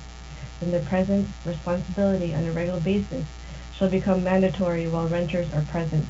That, of course, is in addition to the various permits, enforced occupancy limits, appropriate taxes, adequate on-site parking, and the knowledge that the owner will be responsible for any neighborhood problems caused by those renting.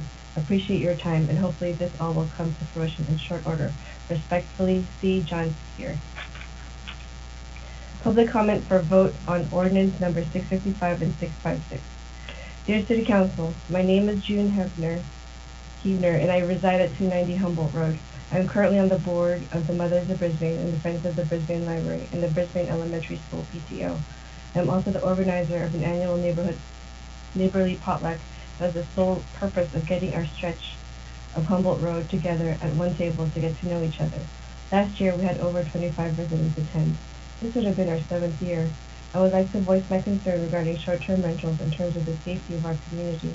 As a mother of 2 little children, I want my family to grow in a place where we know and respect our neighbors. While I understand that love is not usually a word reserved for neighbors, I want my young girls to have neighbors we know and trust. Between trivial instances of notifying each other when we accidentally leave doors open to keeping an eye out for actual petty crime, I want neighbors that help each other by looking out for each other. I believe a strongly knit community is a safer one. Having strangers come and go in our small town would defeat that goal.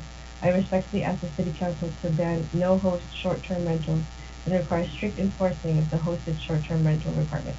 Thank you for your time. June Hefner. Ordinance number 655, short-term rentals.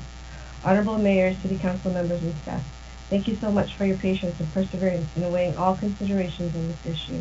We truly appreciate the very hard work of staff and the Planning Commission members who took great strides to get it right. We support ordinance number 655 as written.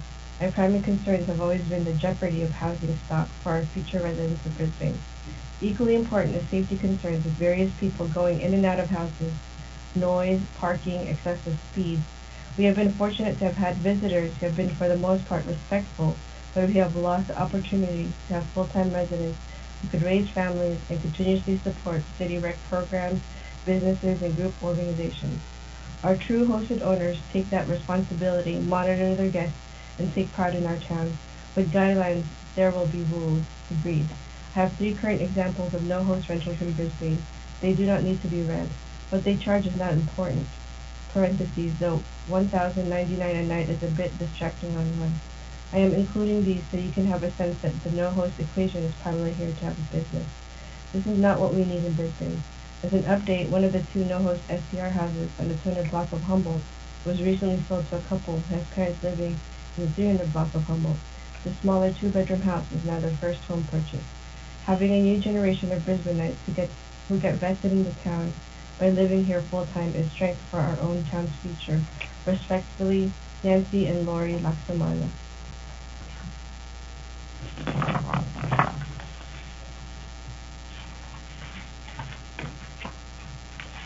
Short-term rental number 655 ordinance meeting June 18th, 2020. My wife and I are retired and live at 270 Humboldt Road. Our bedroom faces the patio of 266 Humboldt, one of the new proposed Airbnbs.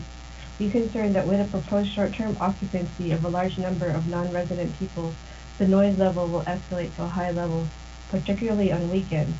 We want to maintain a residential atmosphere, not a party house. We would feel far more comfortable if the owner was on site and available to monitor the situation. Dean are Deanne and Rita Goff. Short-term rentals in Brisbane. To whom it may concern. It has come to my attention that a vote will be cast on whether to allow or outlaw short-term rentals in Brisbane. As such, I am writing as a person currently renting to others. Resident of Brisbane, I understand the concerns of the population when it comes to allowing short-term rentals. I have many of the same concerns. We are not known for our abundant parking. We like knowing our neighbors, and they find it incredibly refreshing when we hear people tell us they have no idea where Brisbane is. But we also enjoy meeting new people and sharing the town we all love. By working together on a solution, I feel we could accomplish a greater goal of community. Legalization with occupancy tax. If the residents are making money off rentals, so should the city. By having those renting their properties register with the city, it provides a legal means of not only tracking but also profiting from the numerous small businesses operating in Brisbane as short-term rentals. Occupancy limits. Based on experience with vacation rentals, the number of guests allowed usually correlates to the number of beds available, i.e. studio 2 guests, 1 bedroom would pull-out sofa, 4 guests, 2 bedroom would pull-out sofa, 6 guests, etc. This will help not only control the noise, but also the number of vehicles allowed on premise during any given stay. Local business. As a current board member for the Brisbane Chamber of Commerce, I strongly believe that any way we can bring more revenue to local businesses should be embraced. Brisbane is not a town that you drive through, it's a destination. Because of that, the drive-by traffic is very limited. It's not news to anyone that due to COVID-19, most have suffered revenue loss. Brisbane has a rich history of community. From the day I moved here over 4 years ago, it has been very clear that the pride extends beyond the stars. Don't let a few bad apples spoil the bunch as we continue to share our town with travelers from around the world. Best regards, Shane Maddox. And that's all for me. Hi, welcome council. Thank you, Ingrid. Additional comments? Subject STR Ordinance 655. Dear Mayor and City Council, I oppose any no-host short-term rentals. The lack of residential parking in Brisbane means any extra cars would create a nuisance. The lack of accountability by the owners and the lack of community concern by the short-term renters undermines community cohesion and the quality of life in our neighborhood. Thank you for the opportunity to comment. Clara A. Johnson. Subject, Notice of Public Hearing, Draft Ordinance Number 655. In light of today's hearing, we wanted to share a commentary around the slightly confusing stand on non-hosted stays.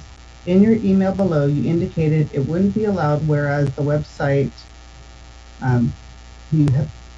BrisbaneCA.org, CD Pages, short-term rentals, states that it would be. We feel that it is crucial to maintain a reasonable allowance for unhosted stays. The currently proposed number of 3 months is appreciated and should not be reduced under any circumstances.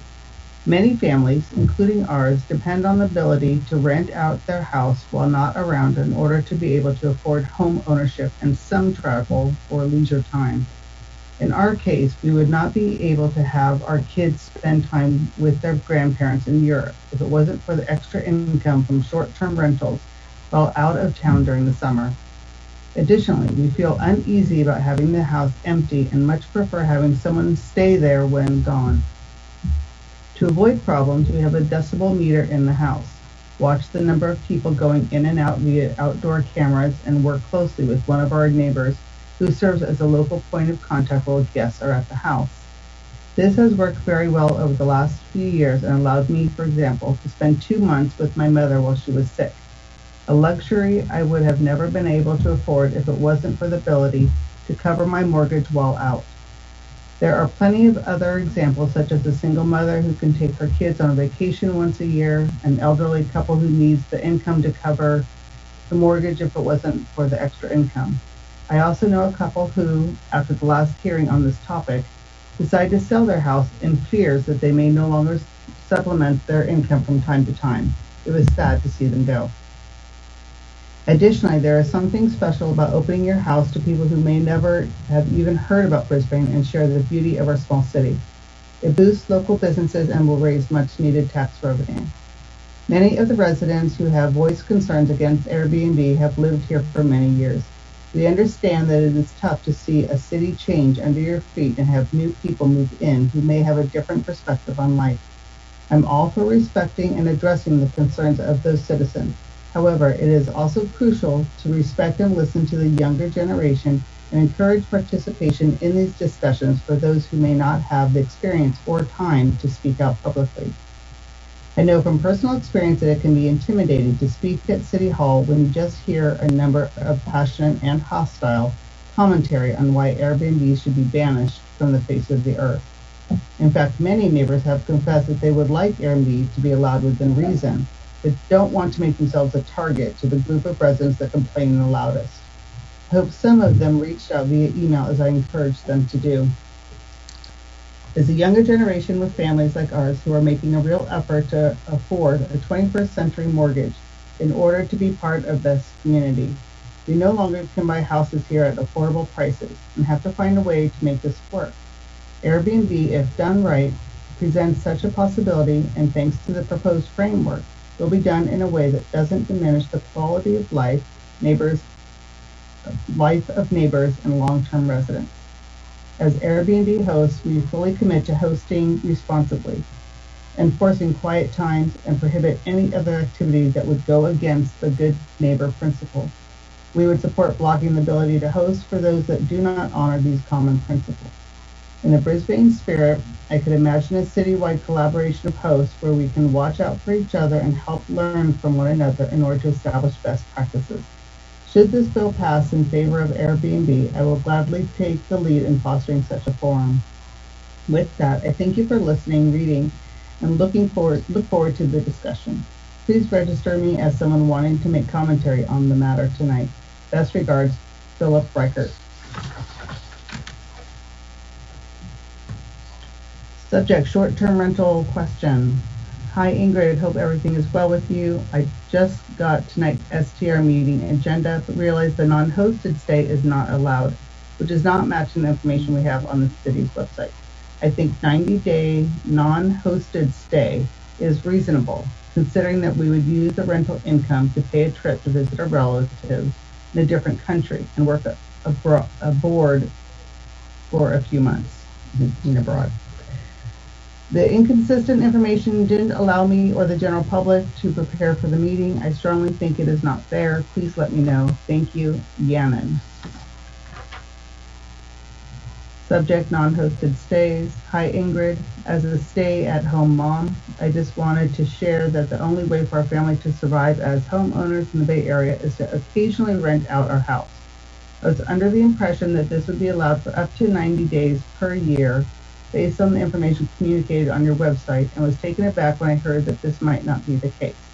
This is really very unfortunate, as I know that many people were happy with the 90-day proposal and didn't speak out as a result. People would have reacted differently if the website was clear about the true intentions. If, in fact, the city plans to completely ban the ability to allow us to occasionally rent out the house while traveling, it will cause severe hardship to our family. Thanks for your consideration, Mihaela. Subject, note from Jerry and Joe Sully. Regarding short-term rentals, we would like there to be a check-in time of 9, and we would like the owners of the Airbnb to be present when they have visitors. We have 2 within 2 blocks of us, and they often come at 2:30 in the morning. Thank you.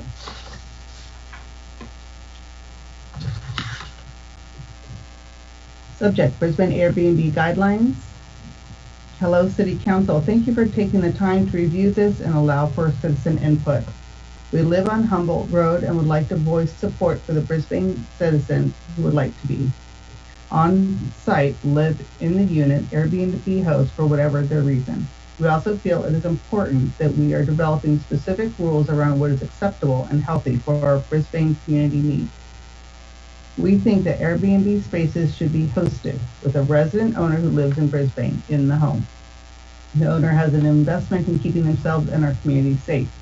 There have been many instances of large numbers of guests staying in a published Airbnb property on Humboldt. Recently, there was a graduation party with people here from Southern California. The people were clearly not at all from one household.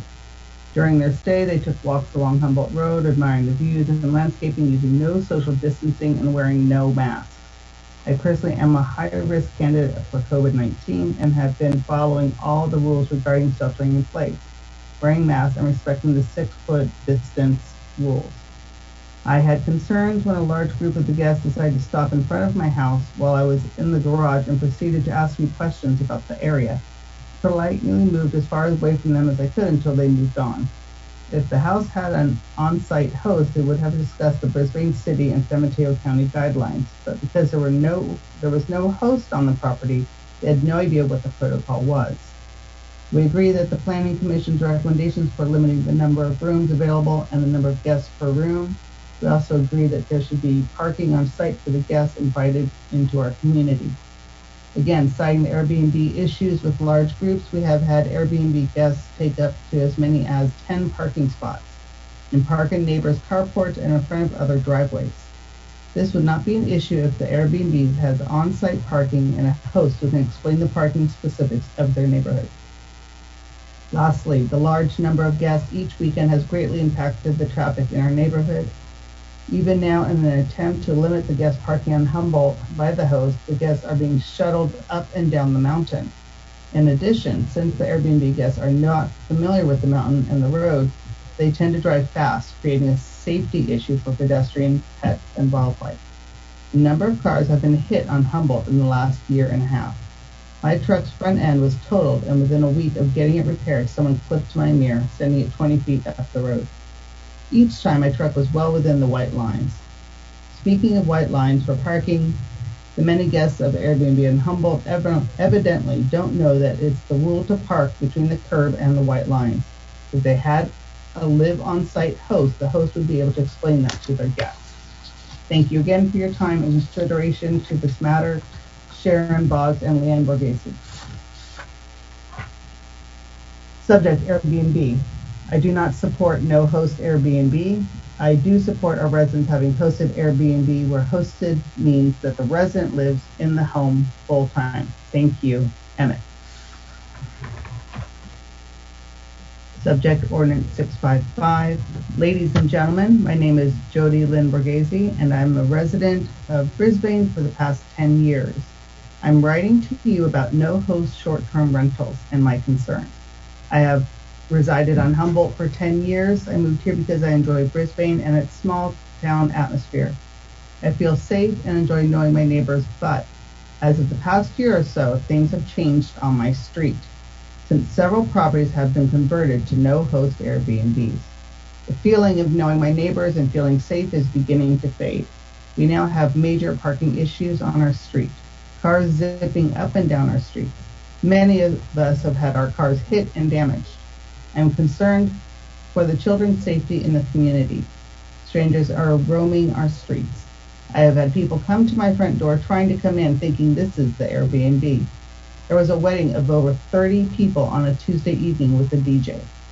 I do not have issues with hosted Airbnbs. It's the non-hosted. Hosted Airbnbs have someone on the property and invested in Brisbane. With no host, no one is invested in our town other than their own pocketbooks. During the stay-in-place orders, there were several groups of individuals that were roaming our streets, not social distance nor wearing masks. They had no respect for the SIP orders. They potentially brought the virus into our town and businesses. Please stop no-host Airbnbs. They are not contributing to the betterment of our community. Thank you, Jody Lynn Borghese. And that's it for me. Ingrid, thank you. Okay, I'll go ahead and read a few more texts and another written correspondence via email. Airbnb Ordinance 655. I urge the council to vote no on no hosted short-term rentals. I support Ordinance 655 as written. David S. McWaters on Humboldt Road. Okay, we have another text. Why are unhosted stays now supposed to not be permitted? That's not what was communicated in anticipation of tonight's session. I'm shocked and saddened. This would really hurt our family. Please consider allowing this for a limited number of days per year.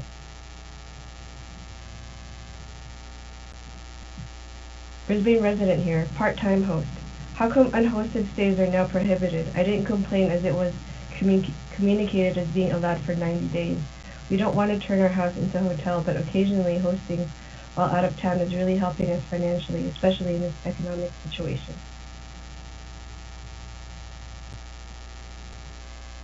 Hi there. We hope the council will consider your position on allowing unhosted stays. We don't want to turn our... Oh, sorry, that was already read.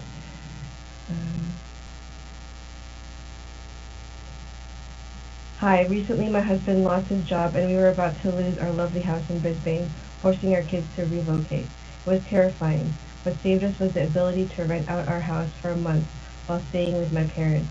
As soon as my husband found a job, we moved back in. Hosting like this should not be prohibited as long as the other rules are followed and neighbors are not disturbed. I urge City Council to provide the flexibility to rent out a few weeks per year.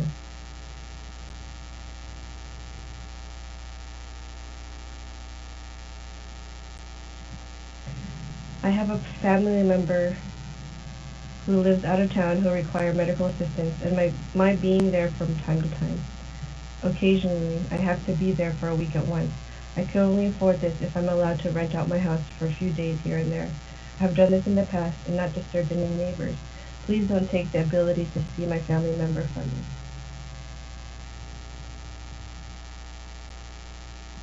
Please notice that your website informing about this meeting indicates that unhosted stays should be allowed for up to 90 days. I was under the impression that this was the case, but I just heard that this is not true. Why did the city provide false information in preparation for this meeting? I would have gladly written a letter of complaint to address this issue had I known it was not going to be allowed. This is disappointing to say the least. Excuse me, Ingrid? Yes. These text messages that are coming in, are they signed by anyone? No, nobody indicated their names. Okay, thank you. Okay, another one. Please explain why the city has misled the public by stating that unhosted stays would be permitted for up to 90 days on its informative website, when that was not the intention. This is really disappointing as it kept many people who feel that it should be allowed from speaking up.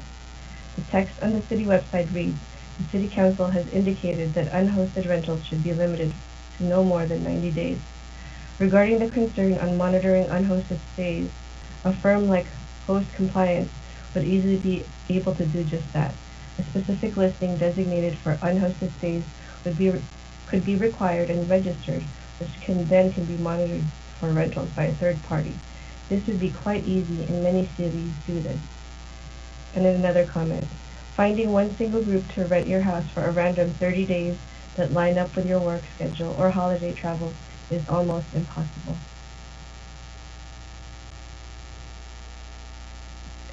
Next, the city has falsely informed the public about the intent of the ordinance on its website regarding the planned ordinance, where it indicated that unhosted stays will be allowed for a limited number of days. As a result, many members of the public have not voiced their concerns. Allowing homeowners to rent out their house for a few weeks per year will not lead to a diminishing quality of life for its residents. All provisions of this ordinance would ensure that neighbors' rights to peace and quiet, as well as parking, will be ensured.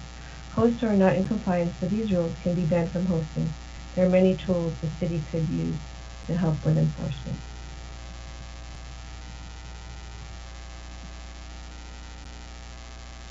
I understand the city's concern, but there are so many tools to control parties. For example, there is a noise-aware software. There's a party in the house.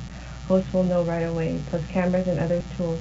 So this is not something that can't be controlled.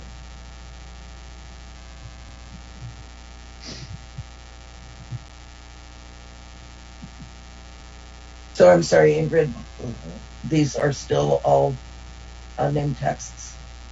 Yes. Thank you. And Ingrid, are these text messages that you're getting tonight as we're conducting our meeting? That's correct. This was text received during the public hearing.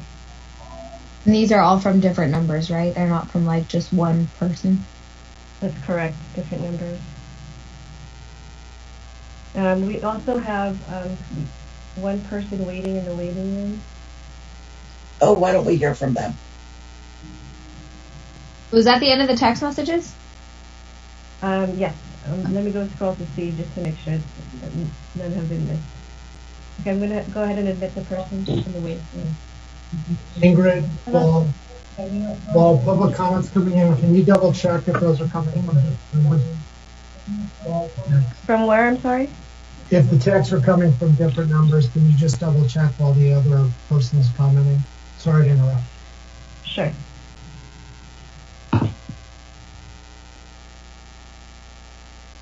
Go ahead, caller. Hi, this is Michelle Salmon. Thank you for accepting my call. Obviously, a lot of work has been put into this ordinance by the staff and by the people who have given input. It is very well thought out, and it's a very complex issue. I recommend that we pass the emergency ordinance and live with it for 3 to 4 months until it comes up for confirmation after the council break. And in the meanwhile, I think that you might want to consider a couple of options that could bridge the gap between hosted and non-hosted. Obviously, the non-hosted, we want to make accommodations for people who spoke about wanting to take, a couple of months to go see grandparents or, the exceptions. Overall, I think hosting is essential. But there are situations where someone would want to have would not be here to host. And my suggestion is that we have a trained and designated surrogate host that someone could call on like once a year for an incident where they need to have a non-hosted rental, and have a surrogate host that is trained and approved by the city to be a host in absence of the resident host. And that would be a compromise that would need to be worked on. And during the time while the emergency ordinance is in effect, before it gets a final approval, we might have time to actually work out an arrangement for a surrogate host on a very limited basis, and kind of by application.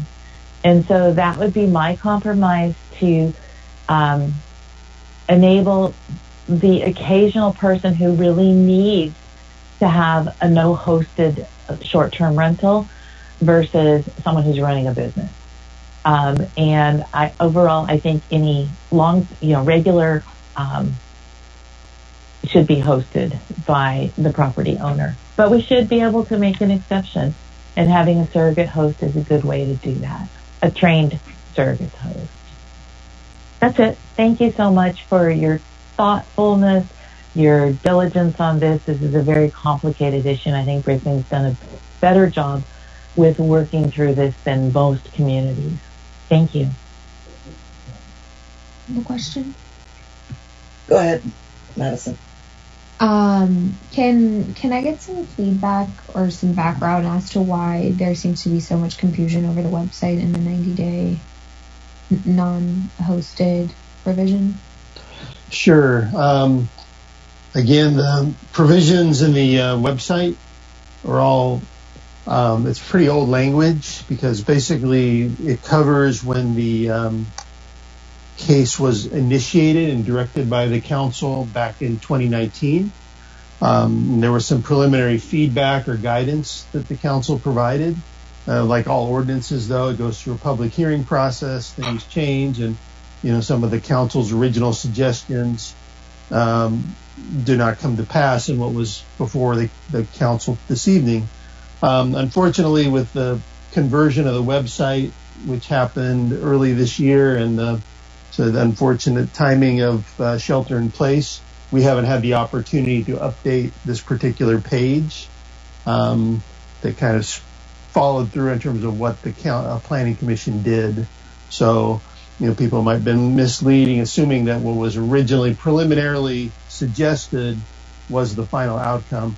it did make it clear that, the Planning Commission would be considering this, and any more recent correspondence from the city has made it very clear as to what the actual provisions were.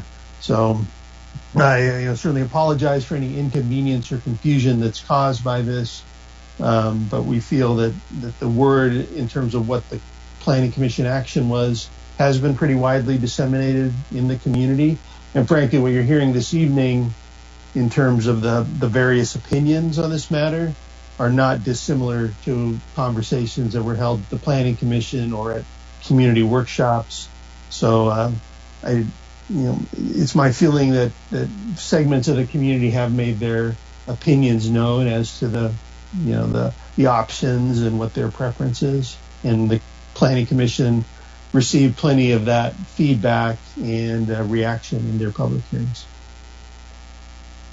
And can legal answer if the confusion on our webpage would have any bearing on what decisions we make tonight? Yes, Madam Mayor. John, what I believe I just heard is if you are on the webpage currently, post-agenda, post-packet, and you read the proposed ordinances, the confusion isn't in the proposed ordinance. The confusion dates back to the original discussions. It dates back to another separate link that's on the Planning Commission or Planning Department page regarding short-term rentals, which is historic. It's not current. So the information there is historic, not current. If somebody went to the regular meeting site and loaded down the packet, would they have any way of getting to that link? No. Okay. And if they went to the Planning Commission and they opened that link, is there any indication that it's going to contain information?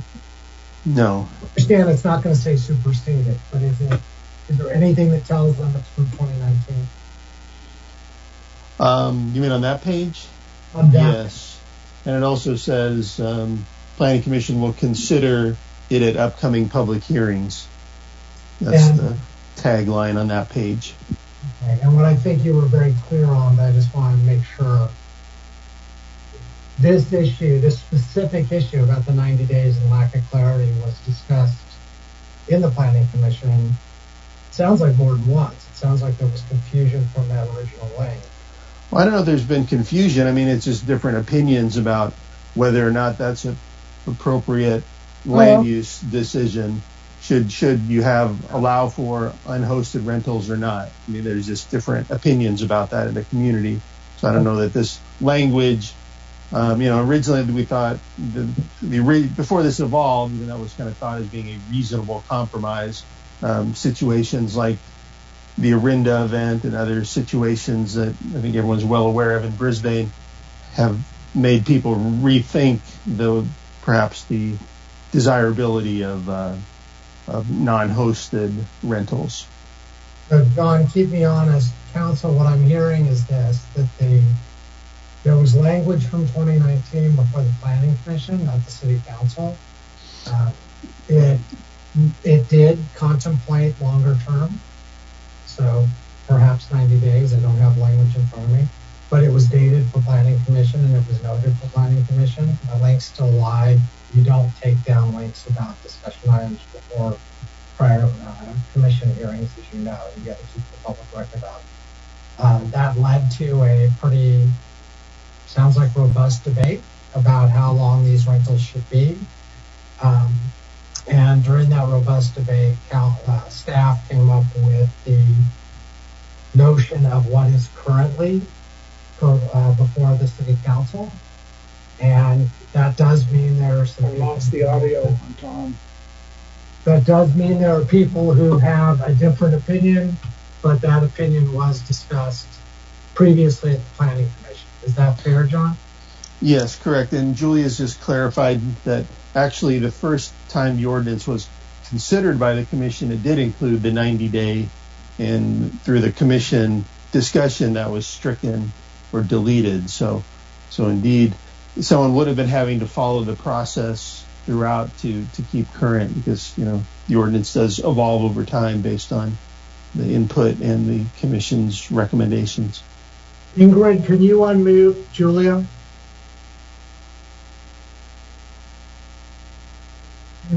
I'm here. Hi, Julia.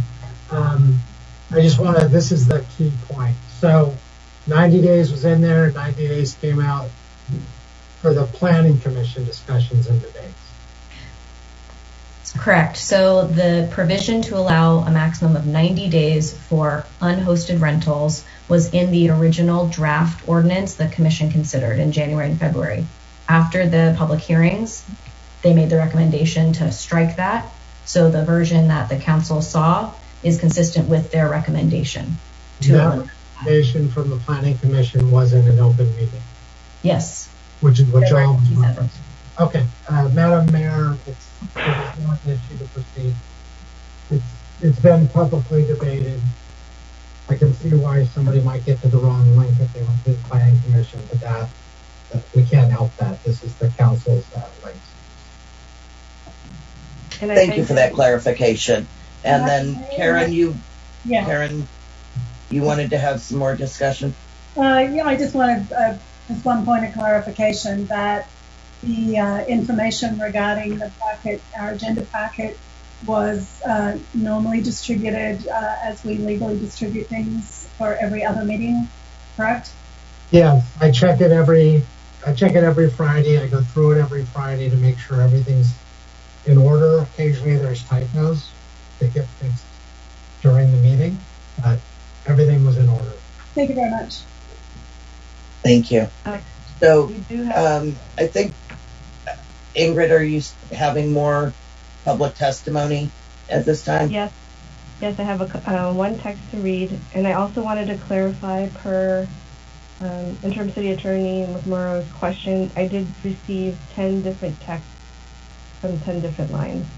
Thank you. So 10 different comments. Okay, thank you. Yeah, but there is one comment regarding that. Texts which are not signed should be ignored from Prem Law. These messages may have been sent by Airbnb employees. That's the last text. I do have somebody waiting. Oh, the person left. I believe this is Clark coming in. Clark, is this you? Yes.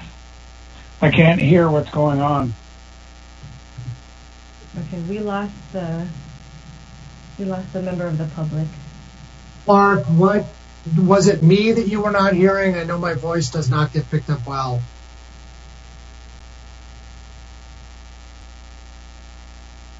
Clark, you're muted.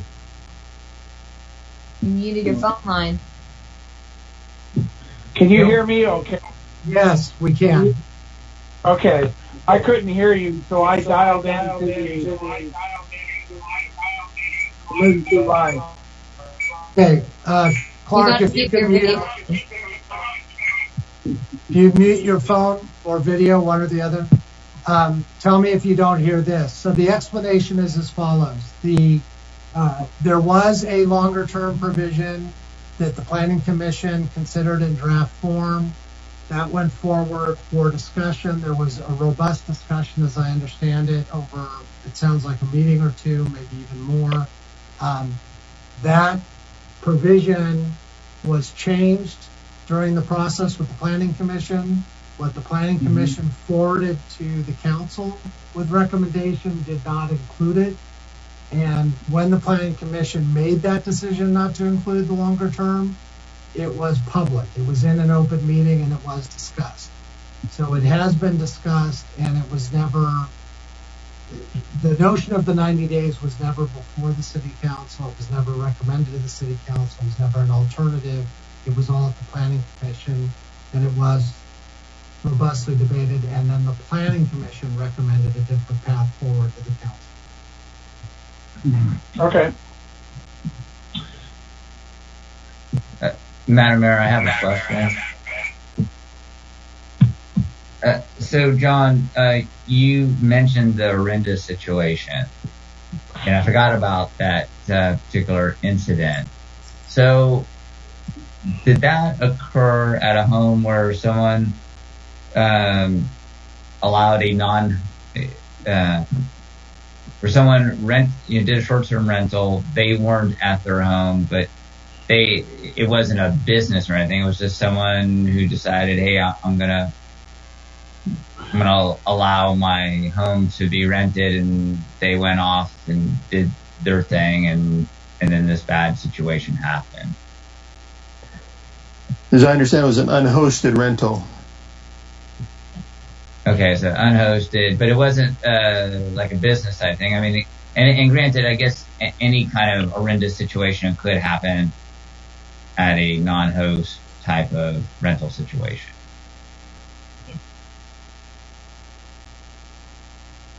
Okay, so I guess are we open for discussion now, Madam Mayor?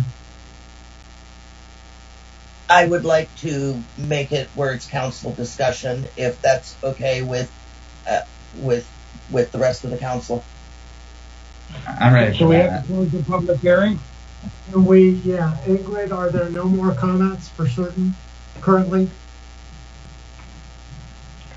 Currently, there are no other public comments or written correspondence. Yes, So I'd like to motion close to the close public hearing. Thank you, Clark. And is there a second? I'll second that. Thank you, Karen. Let's move on to discussion. Clark, you had some concerns? I do. My concern is, I agree with the police department, like renters, hosting, and stuff like that. I understand there's probably a few people that do that, and they're probably very up and up. But I think it provides a slippery slope. And I just don't think that that's a good idea to have renters being the hosts for a house that somebody else owns. I don't think that's good for the healthy community. It's something that maybe you could look back later on down the line. But I think that it's a slippery slope, and it's something that is going to end up creating issues for our police department. This is going to be a big nut for us to handle on, because, apparently from the letters, we've had some bad actors out there already. And I think that opens the door for potential for more bad actors. And I don't really want to go there. I don't want to put that burden on the police department of having to constantly, participate in a gamey atmosphere. I'd like for our ordinance to be straightforward, that it's hosted, that the host owns the property in the house. Okay. So, can I make one little interjection there? And a point of protocol, we did not vote to close the public hearing, so I'd like to do a roll call vote on that now, if the city clerk can call that. Yeah, we did have a member of the public call in, but now that person is no longer in the meeting. So let's go ahead and do the roll call. Councilmember Conway? Aye. Councilmember Cunningham? Aye. Member Davis? Aye. Councilmember Lentz? Aye. Mayor O'Connell? Aye. Thank you for that. And I apologize for my protocol error. That's I didn't catch it either, Terry. He just called on me. So anyway, back on the soapbox here. So I think that we should remove that out of the ordinance. I really don't think I could vote for this ordinance with that in there. I think that needs to be removed. Okay. And that's my issue with it. I haven't really been a fan at all of Airbnbs, but reading through the ordinance and reading people's comments and stuff like that is like, okay, let's go with this. But this portion here with the person who's renting the property, I see problems with that. And so I agree with our police department that that could be an issue, and I would like to see that removed from the ordinance in order for me to vote for it, really.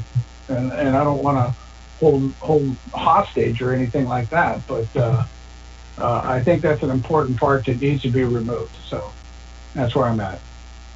For me, and I will comment on that, renters being able to sublease or re-rent properties, I think it makes it very difficult for there to be a chain of responsibility when it's not the owner of the property, and there'll be a difficulty with chain of insurance and liability issues. So I tend to agree with Councilmember Conway on making sure that it's the owner of a property that is the host, so that we don't get into that legal quagmire of who really is responsible for that property, the insurance, and how it works. But I'd love to hear other members of the council's opinions on that if they want to share them. I do. Go ahead, Karen. So I understand that there may be a current situation where there is a renter who has a great relationship with their owner, and the owner is doing them a favor, possibly even allowing them to sublet per se through Airbnb so they can afford to stay in Brisbane. I get that. I get that piece. And if there is a very special relationship there, I understand it. But for all intents and purposes moving forward, yes, everybody's going to lose control. If you've got a renter, you don't know who they're going to rent to. And you know, where does the buck stop at that point? You know, somebody's got to be responsible if crazy things start happening. So I agree with police department as well. And I'm not okay with the idea of renters having their own little side business in someone else's home. Yeah, I agree with that as well. You know, Terry, you bring up the liability thing, and I immediately thought of the ghost ship out in Oakland. You know, here's this owner, he's away, and you know, these tenants are kind of running the show, and right, and that, yeah, the responsibility needs to be with the property owner, and the property owner needs to be the one that is responsible with managing the property, not a tenant. So I'm in favor of taking that out as well. You guys made all great points. I agree. Oh, you're muted, Terry. Sorry, I have to keep the background noise to the limits. So do we have someone who would like to make a motion incorporating the recommendations as for the I have to get back to my page here, recommending the emergency ordinance 656 with the change to property owners, and draft ordinance 65, introduce draft ordinance 655 with the same changes. Madam Mayor, there's a couple other things that I'm hoping that we as a council can discuss before making the motion. If that's okay. Sure. All right. So,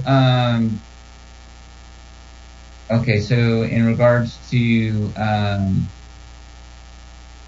let's see. There's item number. So on the, I guess, see, 134.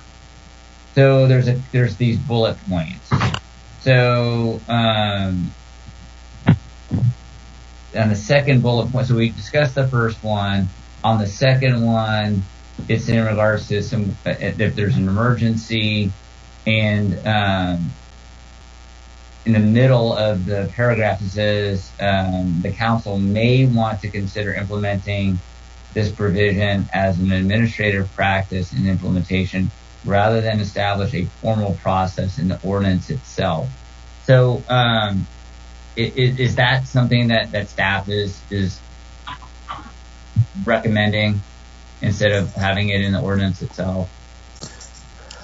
That's our preference, just because I don't know that we could ever predetermine what some sort of emergency hardship someone might have. So the idea of once you put that box in the ordinance, then it's really quite limited. And I don't know that we can always understand what could be an unforeseen hardship that would be appropriate for a particular property or personal situation. Okay, that makes sense to me. And then the next one is, to hire an outside company to do the bookkeeping, so to speak, right? And so you're in the original ordinance, it doesn't have it in there. You're asking us to provide direction to staff to see if that's okay. Yes. Okay. All right. Yeah. You're asking not that it go into the ordinance. You're asking for discretion to retain a firm when you're implementing it administratively. Correct. Yeah. Mm-hmm. Correct. Okay. That makes sense to me. And then, so the non-hosting, right? So there was a lot of discussion about that. And so I want to just throw something out there for council discussion. Would it be okay if a property owner had a once a year type of situation where they would like to do a non-hosting rental of their property? So they go on a vacation, say it's 3 weeks, and during that one period, they are allowed to rent out their house. They go before staff and they submit a no-host application, right? And they give the time that they leave, the time that they return. Now we could say, okay, that less than 30-day term, would be to one entity, or we could be fine with, renting out 3 days to one person, 5 days to another, 2 days to somebody else within that time period that they are away, because that would be kind of like the traditional Airbnb thing where I think someone made a public comment that, to get one person to rent your place for a long period of time is probably unlikely.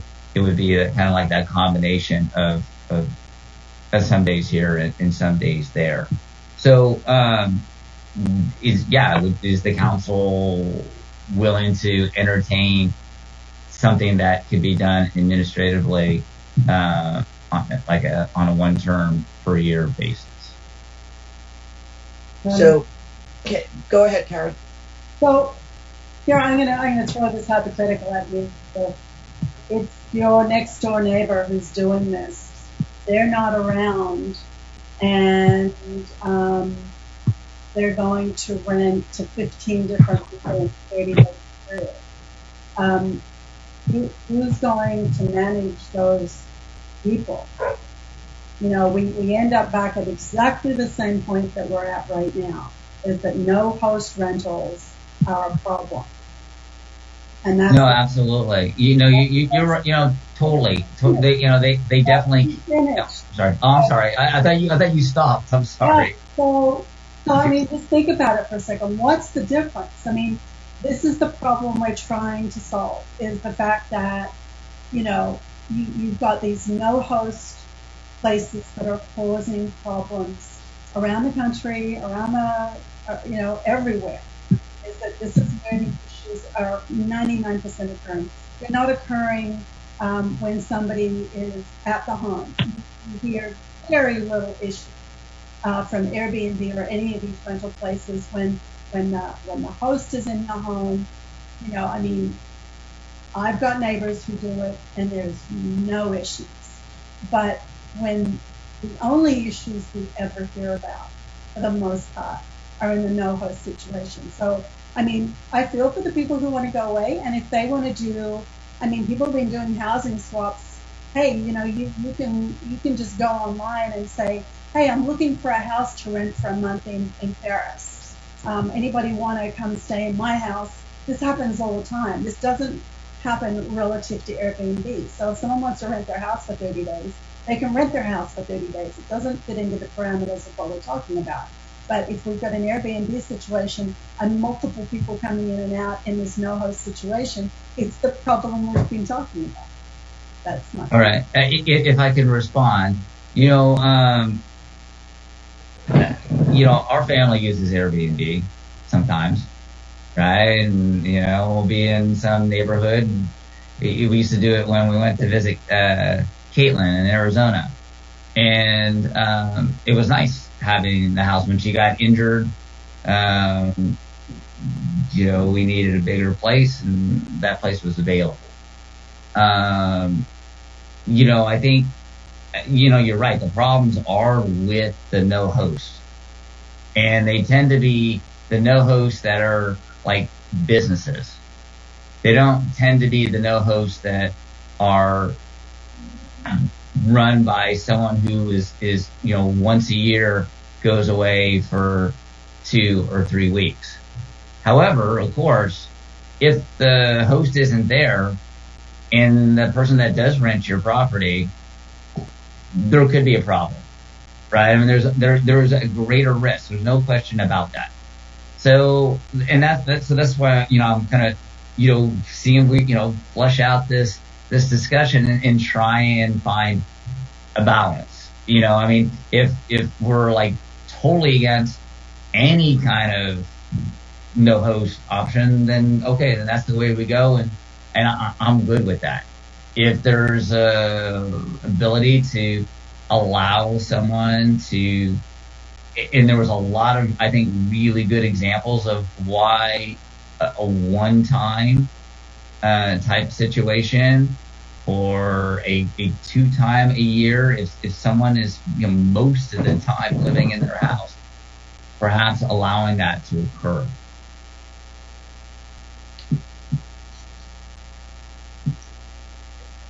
Madison. So I think that it's important to try to strike a balance here. I think that the Planning Commission did an excellent job. There were so many things that I thought that I was going to suggest as an add-in that when I went through this were already there. And I can see that they took so much time and attention to detail and consideration to come up with these suggestions. But at the same time, I think that it's important to also be sensitive to these people who seem to be in a financial situation that does not allow them to have the flexibility to leave their home and not have it rented.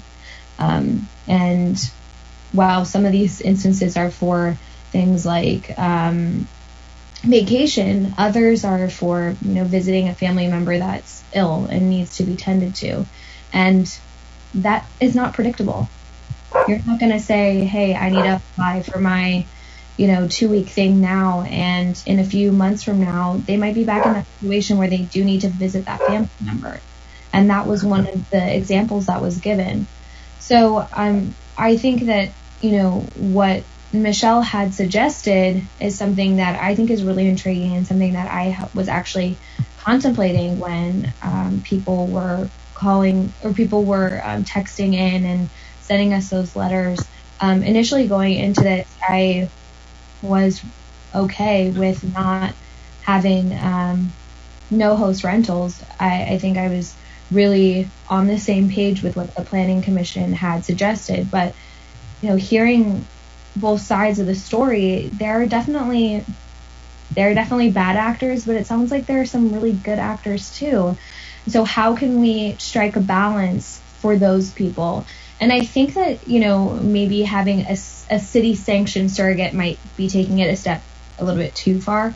But I think that it would be okay to say, the neighbor that you trust, ask them, would you be willing to stay in my house so that I can have an Airbnb guest? Would you be willing to essentially house sit for me so that I can make this income by having people stay?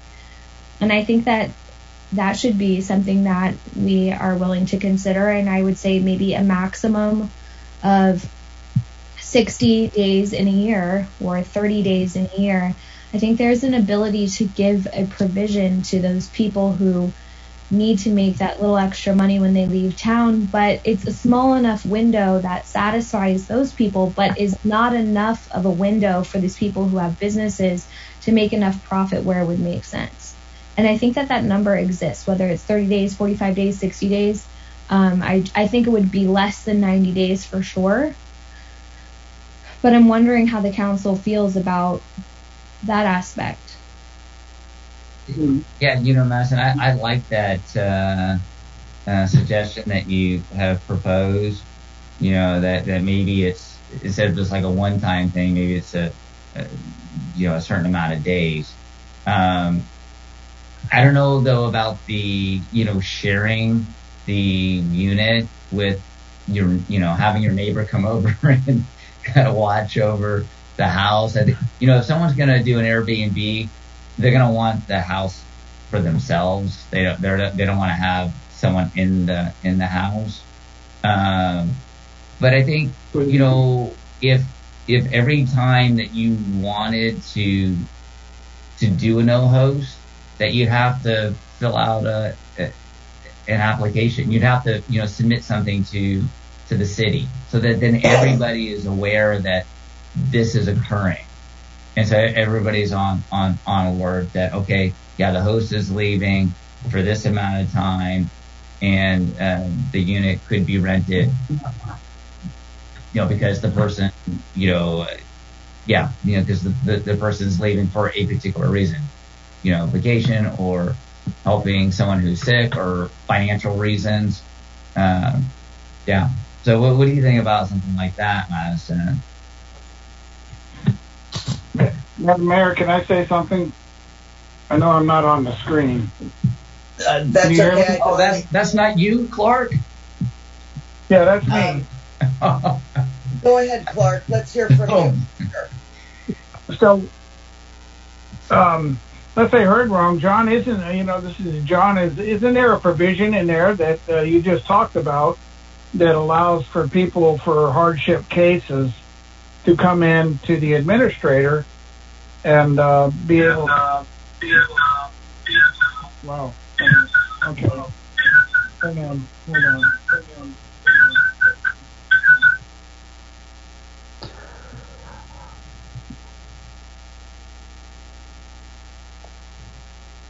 Hello? Yeah.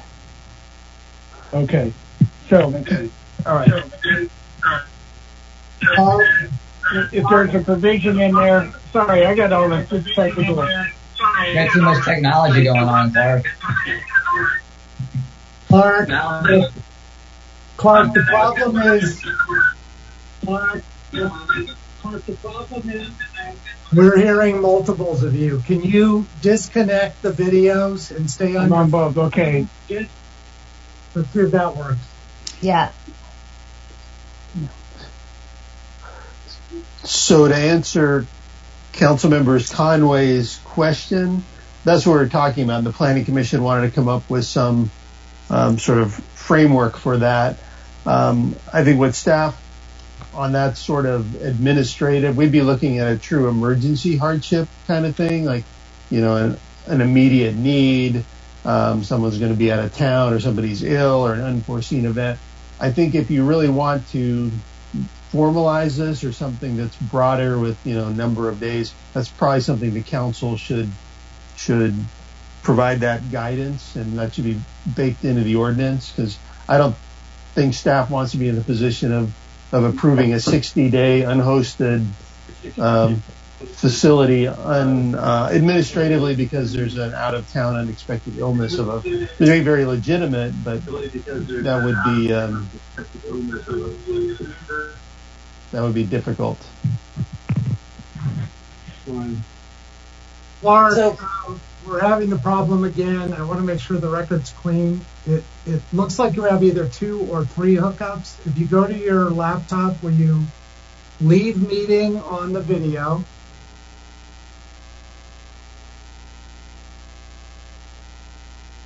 okay, and then have you dialed in more than once from your cell phone?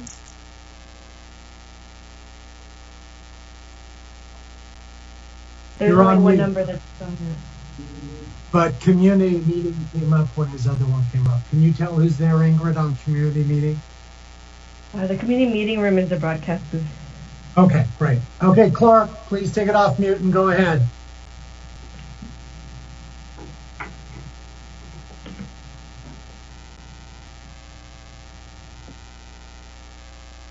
It looks like his phone audio is on, but he's no longer in the meeting. I asked him to hang up from the meeting. We're getting feedback. So can I make a suggestion? Can we take a 5-minute break, please? Thank you, Madam Mayor. Okay. Okay, so I'm going to ask for a 5-minute break, and we can all meet back here in just a moment, okay? Okay, I'll go ahead and unmute.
5 seconds.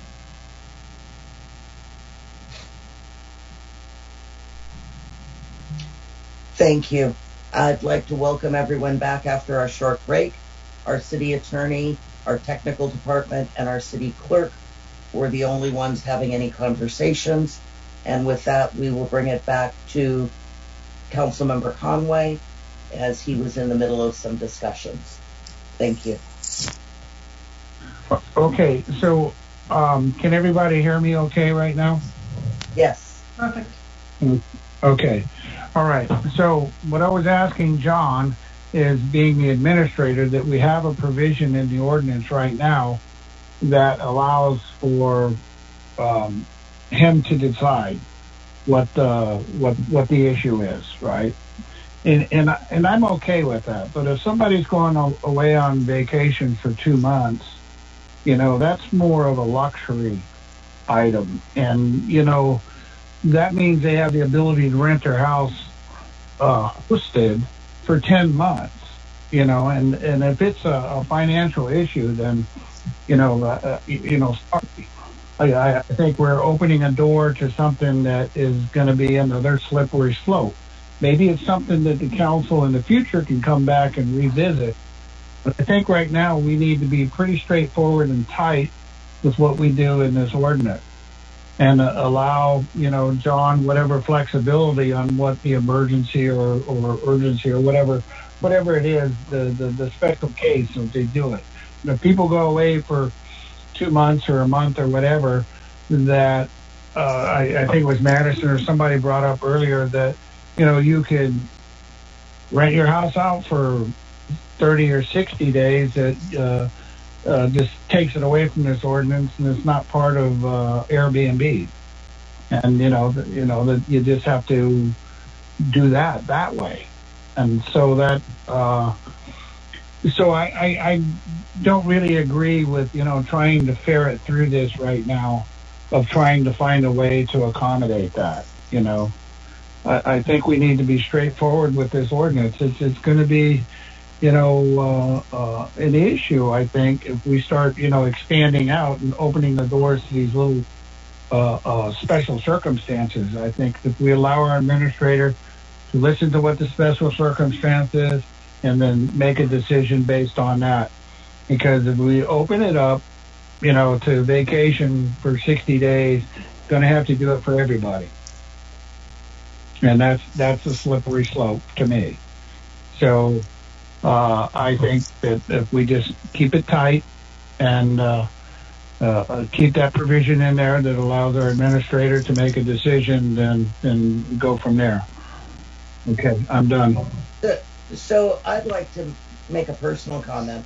And for me, I have stayed in Airbnb. I've rented Airbnbs, and I plan my vacation 3 months, 6 months, 8 months out. And so I'm looking at properties that, have the amenities that I'm looking for in a place I want to go. And those properties have reviews.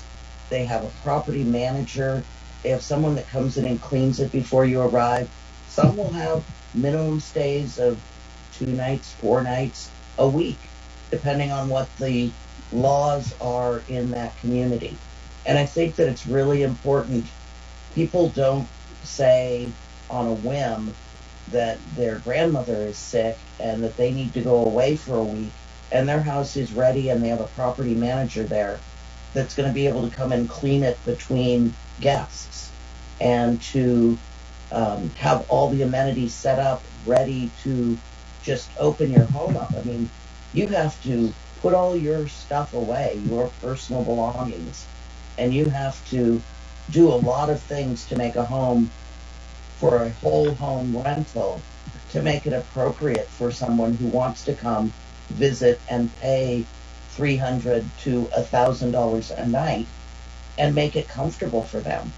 So I don't think it's something that is a whim hardship, that most people's homes would be ready to just rent and have a willing renter available.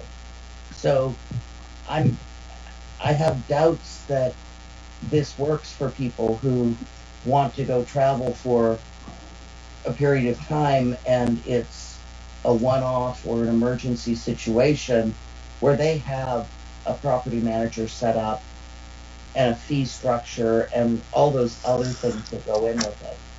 Another thing is that on the VRBO site that I looked at today with properties that are listed, they list that they charge sales occupancy tax on the site. So if you were to book that home, you would be paying tax that is going nowhere. So, I think there's a lot of things, and I think that the Planning Commission did a very good job at listening to the community and saying that they didn't want non-hosted rental. So that's my 2 cents worth. I'd like to get clarification on what Clark was suggesting, John or Julia. So I know that there's the situation where there's the hardship if someone is living in the home that's being that's rented, and then for whatever reason they have to leave during the middle of a rental situation. Then that's where the hardship comes into play. They can leave and let that person who's renting finish out the term of the rental agreement. Is that correct? Yes. Okay, so there isn't any kind of hardship that's baked into this ordinance that says, they come to the city and say, hey, can I rent out my place non-hosted because I have an emergency to go to and I really need the money. That's correct. Okay. So, Terry, you're more familiar with Airbnb stuff than I am. I mean, I do it once in a while, but yeah, it isn't like the thing that I do all the time when I travel. But it's true. When you show up at the Airbnb, just like you would show up at a hotel room, the linens are clean. You have clean towels. The whole house is clean, right? And then you leave, and then someone comes in and makes it all nice and pretty for the next guests that arrive. So you bring up a good point. Yeah, if someone's got to leave on a whim, how are they going to be able to rent it to multiple people and not have some kind of management system in place? How people in town host their or provide their homes in a non-host manner for a short period of time, I'm not sure. I'm kind of ignorant to that. I think it would be helpful to kind of understand how that would happen. I'm still open to a small window. I like what you said, Madison, in regards to, if the window of being able to rent it in a non-host manner is like really small, it's not going to really make sense for a business to rent it in a non-host manner. But, so then that would allow some of our property owners to get some equity out of their home in this particular type of manner. So, I guess we could vote on it tonight, or we could, get that input from folks. I'm totally open to however you guys want to do it. So one comment I would like to make, and yes, I am fairly understanding of how these systems work. Several years ago, I'm going to be really quick. I went to Austin for my brother's wedding, and 3 of our family members rented a place that was a little bit outside of Austin that was a lovely single-family home, and we rented it for 4 or 5 nights. My brother, who wanted to stay in town, rented a separate one. Ours was a home that was prepared for guests. It didn't have personal clutter or anything. It was like staying in a well-tended hotel. My brother's place, the person had not cleaned his shoes out of the closet, so there was no place for my brother to hang the clothes. There was used soap bars.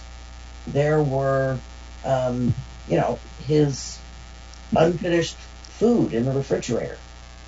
And my brother checked out of that place in the middle of the night and went to the W Hotel because that's the kind of guy he was.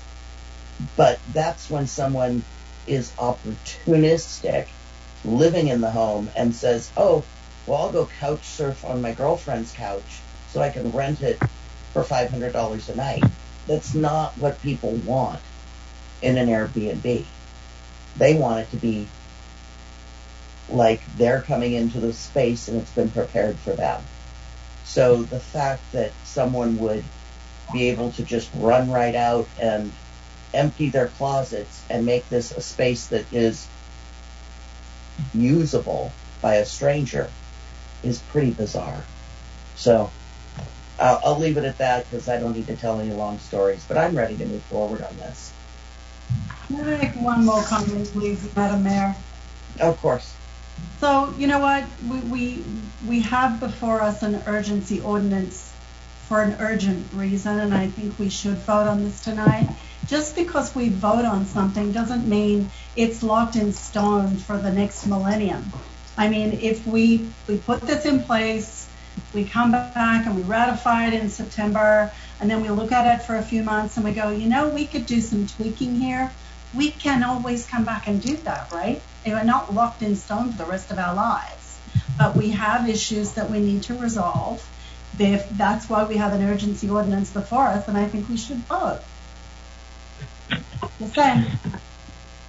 Okay, if I could simplify it, if we take out the provision that we discussed earlier about renters being the host, and the rest of the ordinance is fine, I'm ready to go on it.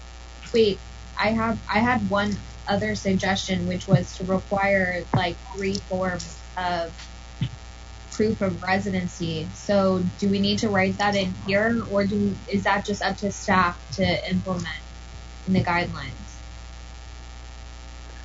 I agree. You can put it in the ordinance, or we can administratively implement it. Your choice. If the city attorney has an opinion, I'll defer. I didn't understand that. I didn't understand the question. Were you saying to specify more in the ordinance? So right now it says that you must prove that you have you're a permanent resident by submitting your license or whatever. So I had requested to do like 3 forms of proof, 2 to 3 forms of proof. So do we need to put that in here, or do we just allow staff to build that in the administrative guidelines? It's an urgency measure, so you can do it without delay tonight. I would add in a very simple, a comma, including the number of forms required. Let me pull it back out. That way there's no doubt. Okay. All right. So then we do need to make a decision on, the emergency provision, right? So the Planning Commission said that it's going to be in the ordinance. Staff is recommending that it be administrative practice. So are we good with doing the administrative practice that staff is recommending, or leave it in the ordinance, which is what was recommended by the Planning Commission? The administrative practice, I think, is the best way to do it. Okay, and then are we good with the city hiring a consulting firm to deal with some of the issues instead of having city staff do it? I heard that they're still going to investigate that, right? The staff. I think they're looking at. Sorry, Clark, to interrupt, but I thought they were looking at just how they would acquire getting the money to cover the costs. They're still trying to determine how they're going to do that, right? Is that right, John? That's correct. Mm-hmm. Yeah. So they don't need us to make that decision for them at this time. Right. Okay. So with the changes of having the 3 forms of ID and with having the taking out the ability for renters to be the hosts, do I have a motion for introducing urgency ordinance? I will make that motion, Terry. Okay. I will make a motion that we adopt the urgency ordinance 656, requiring 3 forms of identification, and removing, what are we removing again? Renters. The renters as Renters hosting. I'm sorry, Clark, I didn't hear you. I was saying renters hosting. Renters hosting. Removing the provision. Thank you. And then the emergency, request could be administrative if you have to leave, rather than having to be part of the ordinance. So now we've got at least 2 motions. No. Okay. I mean, that's what we talked about. So, I mean, if you're going to include it, Summarize it, Madam Mayor. That was already in there, though. Thank you, Tom. Okay. So, do we have a motion to adopt draft ordinance 655 and urgency ordinance 656 with the changes of not allowing renters to be the hosts and to, gosh, I just lost my thought. And to require 3 forms of identification. I make that motion. Okay. And do I have a second? Second it. This is Clark. Thank you, Clark. With that, roll call vote, please. Councilmember Conway? Aye. Councilmember Cunningham? Aye. Councilmember Davis? Aye. Councilmember Lynn? Aye. And Mayor O'Connell? Aye. Thank you so much. And thank you to the public for listening to us hash this out in detail. So that moves us to, we also, in that, directed the city manager to develop a program and or regulations to administer and enforce the adopted ordinance, including establishment of appropriate application fees to cover the administrative costs. Do we need a separate motion for that? No, Madam Mayor, that's just direction. Okay, thank you so much. So item M was removed from the city agenda, which brings us to item N, which is consider adoption of resolution 2020-25, establishing the appropriation limit for the fiscal year 2021. Staff report. Yeah, I'll make this quick. This is a resolution you pass every year, which provides the ability for the city to collect the taxes. We have to make sure that we are not collecting more in taxes than we're allowed by law. What's allowed by law is provided to you, which is $22,908,736. Based on our estimates, we're anticipating about $15,494,000 in taxes, which gives us a excess of $7,414,000 that we would be allowed to collect in additional taxes, which we're not going to. And I just need the resolution passed. Okay. So is there any discussion for questions for staff? I'll make a motion to adopt resolution number 2020-25, establishing the appropriation limit for fiscal year 2020-2021. Thank you. And do we have a second? Second. Thank you. Roll call vote, please. Councilmember Conway? Aye. Councilmember Cunningham? Aye. Councilmember Davis? Aye. Councilmember Lynn? Aye. And Mayor O'Connell? Aye. Thank you very much. That brings us to staff reports and item O, which is the city manager's report on upcoming activities. Madam Mayor and Council, I know the hour is late, so what I would propose, unless you tell me differently, is I'll have Ingrid walk you through the election information, because that is timely. Tom can do a quick state budget update, and then with regards to the item 3, while I think there's a lot of good information there, it's not necessarily needing to be talked about tonight.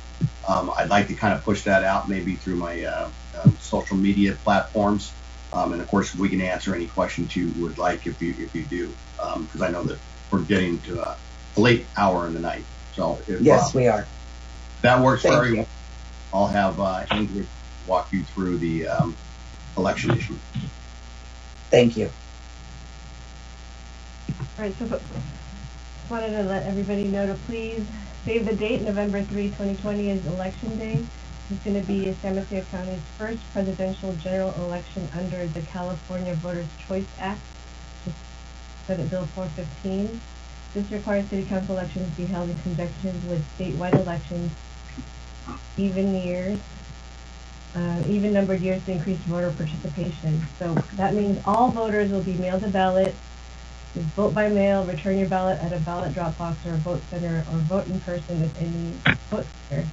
And Brisbane City Hall will continue to be a 3-day vote center. The candidate filing begins July 13th. A municipal election will be held for 3 members of the City Council with a term of 4 years each. The candidate filing period closes at August 7th at 1 p.m. However, if an incumbent officer of the city is not filed by August 7th, the voters will have until August 12th at 5 p.m. to nominate candidates other than the person who are the incumbents for the incumbent's elective office. The 2020 election COVID-19 protocol, County Election Division, the County Elections Division will be taking the necessary precautions based on guidance from the CDC and the County Health Department to ensure this election is conducted as safely as possible. Voters should be abiding by social distancing protocols and working with city clerk's office staff. And there will be remote options available for the candidate nomination paper filing. Can be done online to reduce risk of transmitting coronavirus. So, for example, candidates will also be encouraged to host remote events, wear a face covering, practice physical distancing of at least 6 feet, and practice frequent hand washing when collecting signatures for their nomination papers and campaigning. For more information, I'm always going to be available. Contact me at 508-2113 or through my email.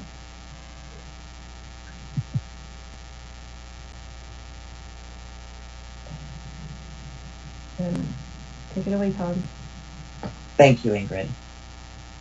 This evening, there was an expectation that last night there would be a budget deal that did not come to fruition, so there's nothing to report. The legislature, I think you all know this, but for the record, the legislature met its constitutional deadline of Monday, June 15th, to adopt a balanced budget.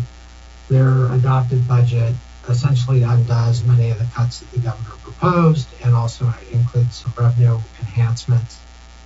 Since then, they've been at the negotiating table, and we will see what the two come up with. The next budget does not have to be adopted and in place until June 3rd at 11:59, so it's in place by July 1.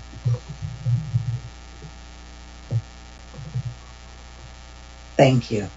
That brings us to mayor council matters.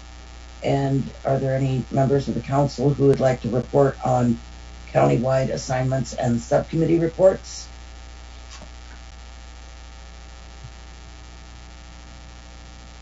Karen, do you want to start, or Cliff, I guess? So this morning we had a commute.org meeting. It was a very robust discussion about how to implement more bicycle use in everyday commuting, and apparently there is a run on bicycles. It's hard to find them. So, but yeah, just trying to provide more opportunities for safe bicycle travel to and from work and other modes of public transportation. I was at a CCAG meeting last week, and one of the things that we implemented was a COVID corner, so cities could talk about how they're working within their communities to safeguard the communities, as well as provide activities that keep people engaged with each other. And it was nice thing to talk about because it gives me an opportunity to highlight all the wonderful things that we're doing in Brisbane. And I have to say that I don't think there's a town in the county that is more implementing things that keep our citizens engaged and safe, and providing that safety net that some of our most vulnerable people could slip through. So so it was nice to be able to share that with county folks. Thank you. Do you want to talk about the Bayland Subcommittee meeting, Cliff, since this is your baby? Okay, that's right. We did have a Bayland Subcommittee meeting. Geez, now, I'm tired, so I wasn't ready to talk about it because I forgot about it. I don't know, maybe you could start it and I can kind of, it'll kind of, bring back some of the memories and thoughts of that meeting. Well, yes, we had that meeting and talking about the changes that are potentially going to be happening given all the different players who want to be involved. And I actually really don't want to go into it in great detail because I think it's going to morph immensely in the next few months. That's where I'm going to stay with that for now. Yeah, that's probably a good idea. I mean, UPC is still planning to move forward with their specific plan. I think either at the end of the month or sometime in July. Maybe Clay, you have some more insight to when you think they're going to submit. Yeah, they're busily working on it, and they're submitting for staff to do review, and provide comment, particularly in conformance with Measure JJ. But they've got a lot of work still to do. So while I thought maybe a month ago that they would have had this maybe into us this summer, I'm kind of thinking now it might more likely be in the fall before it would be a complete application. And then, as you know, there's some requisites that they have to have before they can really get moving, such as the environmental permits for the ground remediation. So there's some steps that need to be taken. Yeah. Okay. And then, now Karen is kind of coming back to me. So we, UPC had put forth a draft sustainability report, and, there were some inconsistencies, with our sustainability framework. And so we were going to kind of go into that. And then UPC, thought differently and said, yeah, you know what, we need to be more in line with our framework because that's what people voted on. That's what's in the general plan. And so instead of kind of like having a fight with, UPC making them do that, sooner than later, I guess they're going to incorporate those sustainability features into their specific plan. So is that kind of where it was, Clay? Yeah. Okay. So and post that, we had an emergency medical services JPA board meeting this afternoon, hence my computer being hot for being on Zoom now for 7 hours. And basically what was discussed at that meeting was the whole COVID thing and where we're going, and, you know, really wanting to, you know, make sure that the people of San Mateo County understand that we are actually doing a really, really good job. And the cases of COVID hospitalization and ICU and all those kind of things are about as low as we can get. But because things are opening up, they're seeing more cases everywhere else around us, and just, you know, talking about the fact that we all need to be super careful not to take let our guard down at all, and just be as safe as possible. And also library meeting, and I do believe our library's getting pretty close. So, yeah, that's it for me. Thank you. Madison, do you have any reports? No? Clark?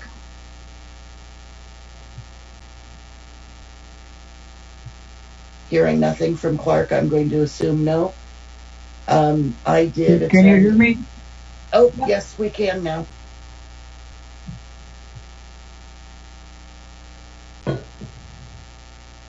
Go ahead, Clark.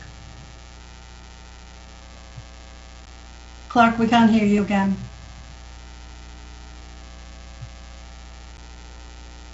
Can you hear me now? Yes. Yes. Oh, okay. I don't have any subcommittee reports. Thank you. I attended an ABAG meeting that was online, and a Zoom call, which was painful to do roll call for 270 members. Basically, the one thing I remember is that they are able to now accept funds that come through state and federal and private grants that come through ABAG without having to call a special meeting. I'm sure there was something else that we discussed, but it is leaving my memory at the moment. So that's the only subcommittee report I have. So we'll move on to the city council meeting schedule. And is Ingrid, are you going to put that up?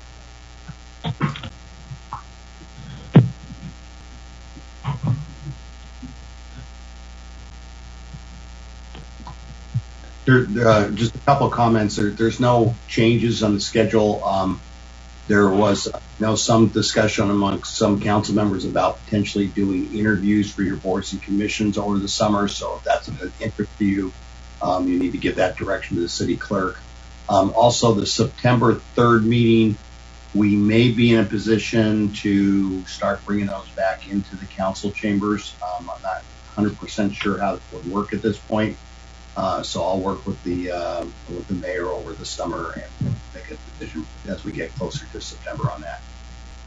And just as a point, if something comes up that does require city council to meet, we can always uncancel one of these projected dates if there were an urgent reason to do so, correct? Absolutely. Okay. With that, we'll go to written communications. Oh, yes. So are the commissions and committees still meeting as well, or are they also going on a hiatus?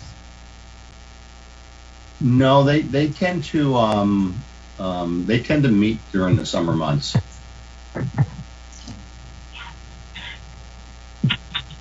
Okay. Thank you. And so that's going to bring us to written communications, and I am going to request Ingrid's help with this. Madam Mayor, can we skip the Christmas list this time? My phone's about dead. Either that or I'm going to have to check out now. So that's okay. I'm going to just do a very quick comment that I received many letters from people in the Black and Muslim community in support of Black Lives Matter and diversity, and that I did read those letters, and I think they are all very important to all of us. And so I want to thank them for their input and